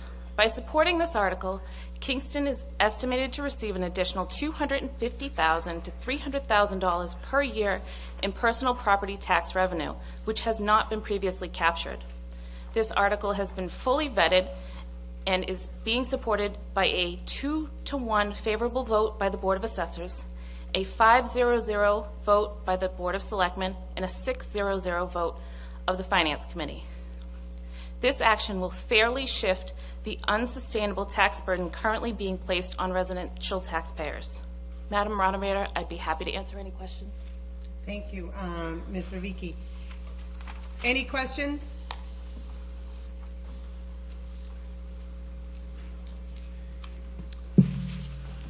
Good evening, John Michael Font, 16 May Avenue. Just a couple of questions. At the Board of Assessors meeting, I believe it was October 23rd that I had attended partially, it was presented that there were roughly 200 accounts that were presumed previously to be worth less than $5,000 in property. I'd like to know what has changed or what made the assessing department now feel that those properties may be over $5,000. That information Mr. is... Vicky? That's okay, that's all right. That information is incorrect. As you can see in the handout on page 2, the number of personal property accounts not billed in FY18 for under $5,000 of value was 74. And those numbers, businesses have not been revisited. So the purpose of this article would be to revisit those properties. Okay, I don't want to hash out the number. I did listen to the recording right before coming to the meeting, and it was definitely said that it was roughly 200. Let's say it's 74. My question still stands, though. What has occurred that has made the assessors department wonder or think or feel that those properties that were previously thought to be worth less than $5,000 are now worth more? What prompted, what caused you, the assessing department, to think that? That they've the fact, Madam Moderator? Yes, go right ahead. The fact that they have never been looked at by anyone other than the office, which this is a self-reporting system. The businesses, these 74 are businesses that have reported to us. Whether or not those reports are accurate, we have not verified. So the consultant would then verify that information. I understand that, but that doesn't answer the question. What makes you think that these properties are worth more than $5,000 now when they were previously thought to be worth less? What information are we going off to suddenly think that they're worth more? Is there any information? The cost to do business, the cost to purchase a computer, the cost to have insurance for your business has increased. These properties have never been looked at. Do we have information to indicate that these properties own that type of equipment? I have not evaluated these 74 or 200, whichever number you want to go with, extensively to know what businesses are even still in business or is even of that group. The point is that they all need to be reassessed. I understand that you're telling us that they need to be reevaluated, but I'm trying to understand based on what? Based on what information? What She's has obviously prompted? clearly I just indicating answered that that. time. I think what I'm hearing from that is that over time, that they need to be reevaluated because they haven't been reassessed, and obviously over time you can't. Otherwise, it's just speculative. It'd be pulling numbers out of a hat. I mean, we all know computers now cost less than they did before, but most people have multiples. You know, Okay. I know I've got 7 in my office alone, and yes, Plymouth taxes me on them. Okay, thank you. No, that's being kidding. So, move on to the next question. Okay, thank you. It was also stated at that same meeting that the previous assessor, Ms. Holly Murray, was able to work incrementally fixing 50 accounts per year since 2014.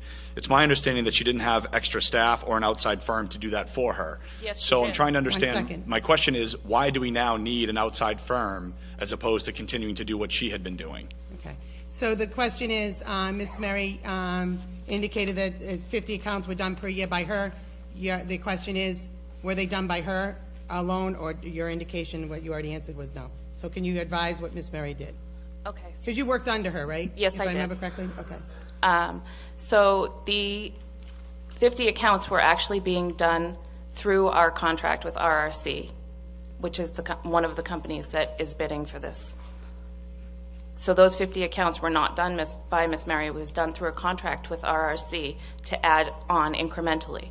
However, when this issue and the amount of businesses came up, the other issue becomes part of the assessor's office job is to fairly and equitably tax all residents and all businesses. If we can't selectively choose which 50 we're going to charge this year and which 50 we're going to charge next year. The point of this article is to fix the problem. of missing accounts in business personal property. Thank you. One second, I have a question. So on the 50,000 that were, of the 50 accounts that were yearly done under Miss Mary's domain at that time, under a contract, what was the contract? Is that contract still in play? Are they still doing 50 a year? Yes. All right, so they're doing 50 a year anyhow. Okay, just wanted to make sure. Okay, thank you. Mr. Fonz? Did we start out with more than 600 properties, and that 600 number is a result of the 50 being deducted every year, or is 600 our number? 600 is the number. Thank you. In regards to, I've heard a lot of talk, at the meeting there was talk as well, saying that this is going to bring in revenue for the town. Does the assessing department feel confident that upon revisiting the values of these properties, that there won't be any properties that are discovered to have been overtaxed? Because we're hearing a lot about how this is going to bring money in for the town. What I'm trying to understand is, how do we know that we don't discover half the properties that have actually been overpaying? No. Mr. McGinnis? These companies right now self-report, so they're not going to self-report their personal property as being too high. Well, they're self-reporting other than 200 properties since 2014 that have been subjected to the 50 per year, correct? There have been 50 properties per year that have been revisited since 2014. So I don't think we've done 50 every year, but that's. I'm sorry? 2017. Since 2017 we have. But they self-report right now, so I mean, you're speculating that half these companies are going to self-report over what they have? Well, no, because if we've been doing 50 properties a year since 2014, and they would have, if we did overassess them, say 2 years ago, they would have filed an abatement. They would have been corrected. Not necessarily.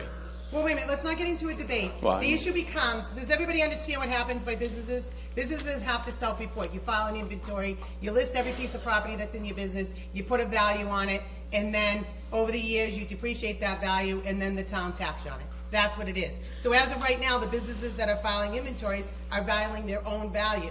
What this is to do is to get a consultant to go out and actually value the property that's in the business. You know what I mean? As opposed to if somebody's self-reporting, this will actually value it. Is that correct? Yes. Okay, that's Yes. what I understood. All right. So that's what he was saying about you're not going to get anybody who over-reported the value on their property. That would be bizarre. Right. I wasn't saying that you get someone that would self-over-report, but perhaps well, that's someone. what they're being taxed on. So Right, so my only- it'd be my- unlikely to find anybody who over-reported. Right, but my position was that there could be people that just haven't noticed that they've been overtaxed. Nah. Nah, we're just going with nah. No, Okay. as a business, you know you're being taxed. Okay. All right. That's it for questions. Thank you. Okay. Sir? David Fuller, 233 Country Club Way. Just a couple things on this article. In the PowerPoint there, or in your speaking, you said this was a revenue-generating article. I don't see it as a revenue-generating article. This is more about a fair and equitable taxation article, which leads me to this, which is who has been responsible over the last 2, 5, 10 years where we haven't been properly taxing our businesses in the town. In fact, we've been selectively taxing our businesses in the town. So who has been selectively taxing people, and what has been done to hold them responsible for that action? All right, And well, then first of all, I have a follow-up. but let's answer this one. First of all, you're going a little bit beyond the scope because of the fact this is to correct a problem now. And Board of Selectmen will address that in regard to Fury. It's not selectively. People have to file inventories, they're taxed. No, That's what it is. incorrect. Incorrect, Madam Moderator. If they do not file... I'm not going to argue with you, sir. I'm answering a question. I'm asking the Board of Selectmen to answer your question. But I'm saying this is now going a little beyond the scope. So, Ms. Fury, if you'll answer briefly. In the last 10 years, why has it not been done correctly or whatever? Inequitably. Thank you. The last 10 years, those people aren't here anymore. This is a revenue-generating article. If we're asking for $30,000, if we make $30,001, it's revenue generated. No, you're missing my point. And maybe I'll go to town council with this. And I did some research today on the state's website, And according to the state, the Board of Assessors are legally required to identify and value all taxable property in the community. And I can continue on, there's some exemptions. But legally, per state law, we have to identify all property in the town to be equitable. That's what our federal tax laws do.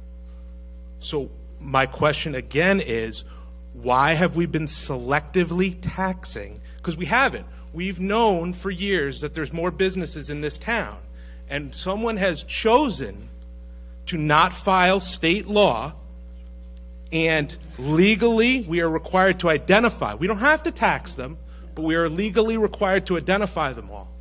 And you were telling me tonight that we have not been doing it, and we haven't been doing it for several years. So I want to know who is responsible. Okay. So Mr. Talman? That's a little bit beyond the scope of what we have here, but it's pure speculation to guess that there is or isn't work being done, and I'm not going to engage in identifying particular individuals. Self-reporting is part of every town's taxation of personal property. It is an accepted practice. That is what we've relied on. We'd like to be more accurate. That's what this initiative is for. I'm not going to get into pointing fingers. It's not appropriate. We have reevaluated the way we're trying to do this business, and we're trying to move it forward in a more accurate way where we're actually getting people on site. There is an expense attached to that. If we don't have the money, we'll keep doing what other towns do and go the self-reporting route. That's the way it works. Thank you. Follow-up question.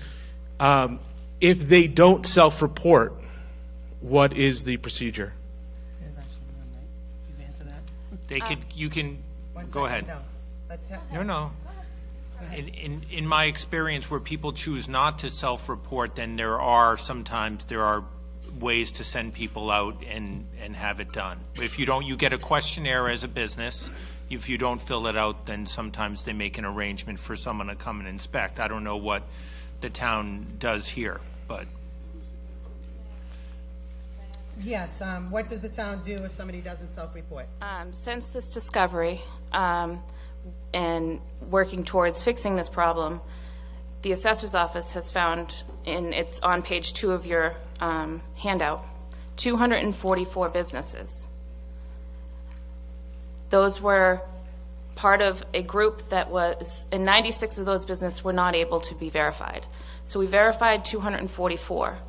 Those 244 were either visited by the consultant with the money that we had in our budget from this year, or they were, by law, we are allowed to estimate what they have for their business. And we were able to do that for that group. For the 96 that we were not able to verify, those are part of what we would like to look further into for this consultant. So there is a remedy for clarity to my original question and point to the moderator.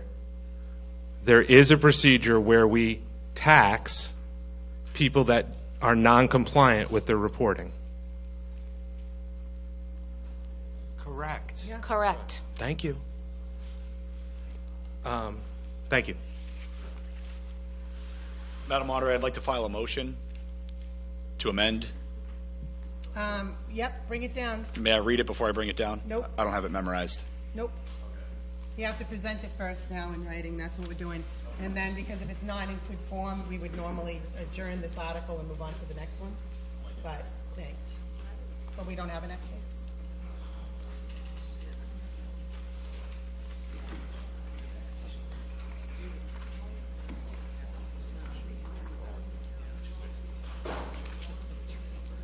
Okay. Okay. Let's do these things. Yeah, he's not there.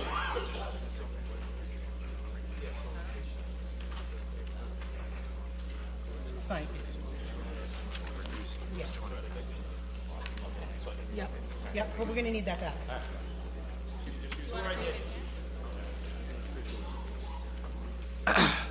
Madam Moderator, I move that Article 15 be amended to read as follows.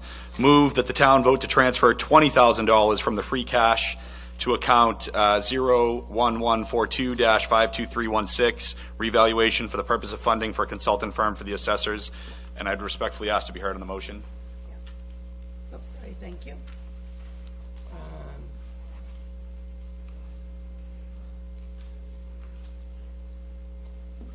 Okay, do I have a second on that? Hearing a second on that, Mr. Fons, would you address your motion? Yes, thank you. Basically, what he's doing is reducing it from 30 to 20. That's the sum total of the motion. Go ahead. So I'll be very brief. This is very simple.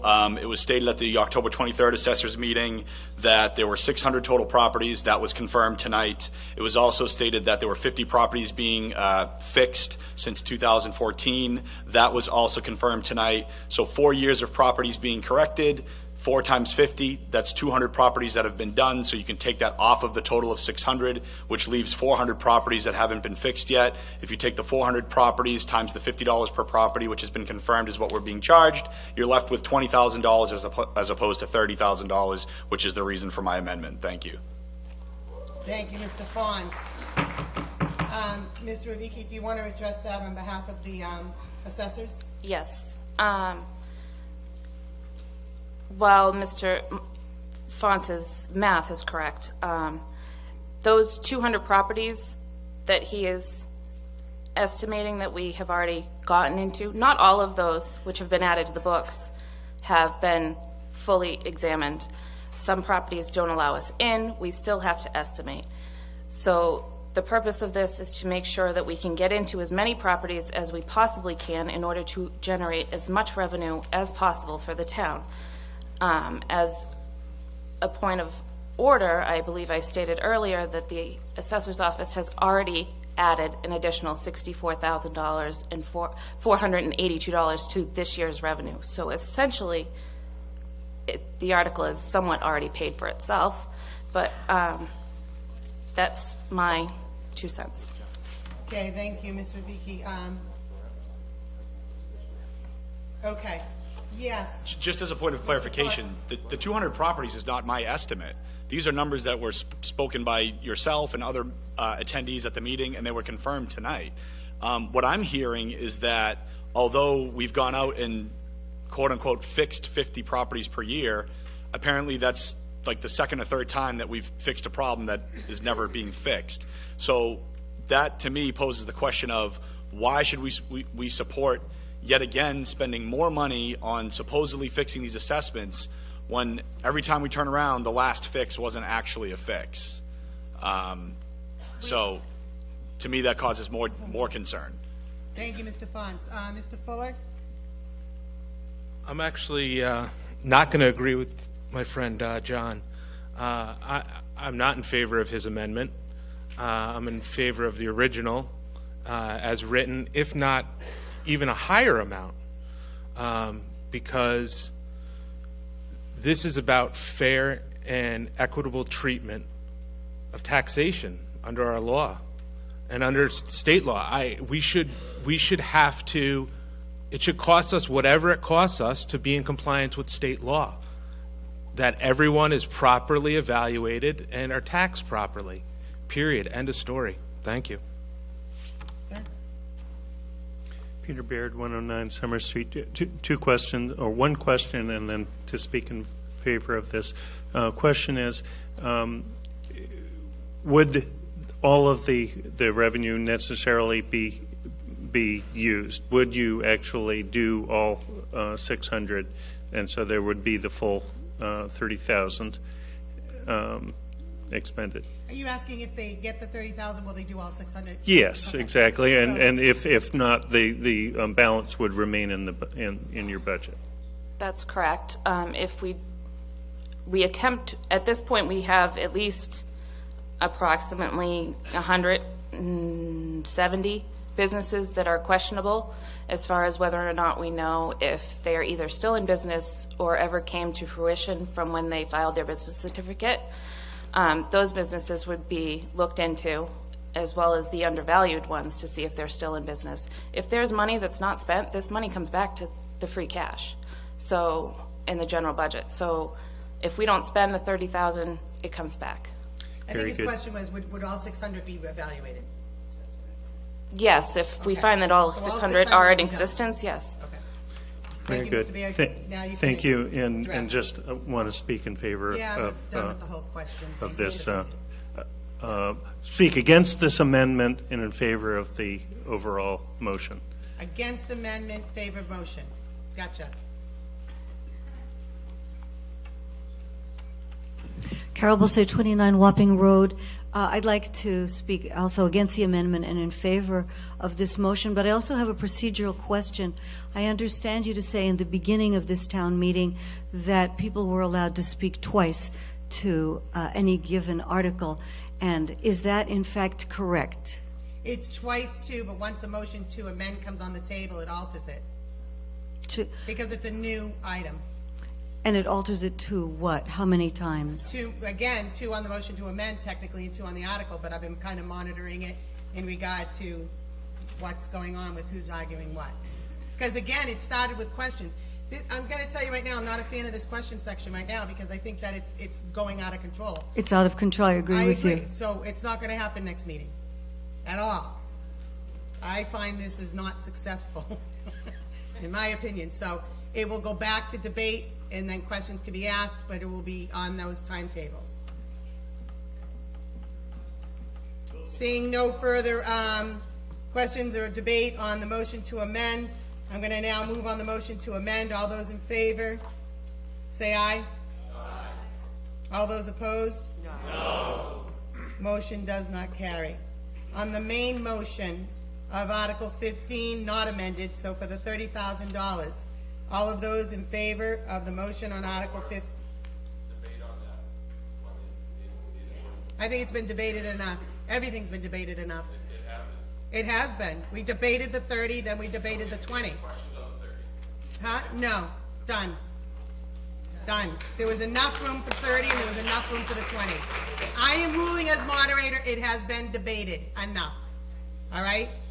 We debated the 30 and we debated the 20. I did motion to amend, and the motion to amend has been denied. Now I'm moving the main motion of the Article 15, which was debated prior to the motion to amend. With all due respect, Madam Moderator, we had questions regarding the initial 30, and I proposed the motion at the outset of debate for the 30. So the 30 was never debated. My motion was put in as soon as the questions for the 30 were finished. And I'm saying it's been debated enough tonight, and that is my call. All right? So we're going to a vote. Well, I think it's fair to the Motion on body. Article 15. I think it's fair to the body to hear from the one board of the I assessment. hear your objection, and on a point of order, I get to rule. That's my power and authority, and I'm ruling you down. Your point of order is not going to go forward. Okay? Motion on Article 15. You want me to have you removed by a constable? Officer Wells, Sergeant Wells, I will not take this behavior. If you don't stop, Officer Wells will remove you right now. Point of order, Madam. Number 2 warning. If you don't stop, you will be removed right now. So you have a choice to sit down or be removed. I will remove myself. Thank you. Tyranny does not work. You have no clue what the discussion was earlier today. Thank you. Actually, is he Lieutenant Wells now? I think he's Lieutenant Wells. I've called him from officer to sergeant to lieutenant. Ladies and gentlemen, now that we have a little bit of decorum, let's move on Article 15. All those in favor say aye. Aye. All those opposed? No. Motion carries with minimal opposition. Motion to adjourn. Motion, you don't need to. Motion to adjourn. Have that seconded. All those in favor say aye. Aye. All those opposed? Motion carries unanimously. Elaine Fiore, you moved to adjourn, correct? Thank you.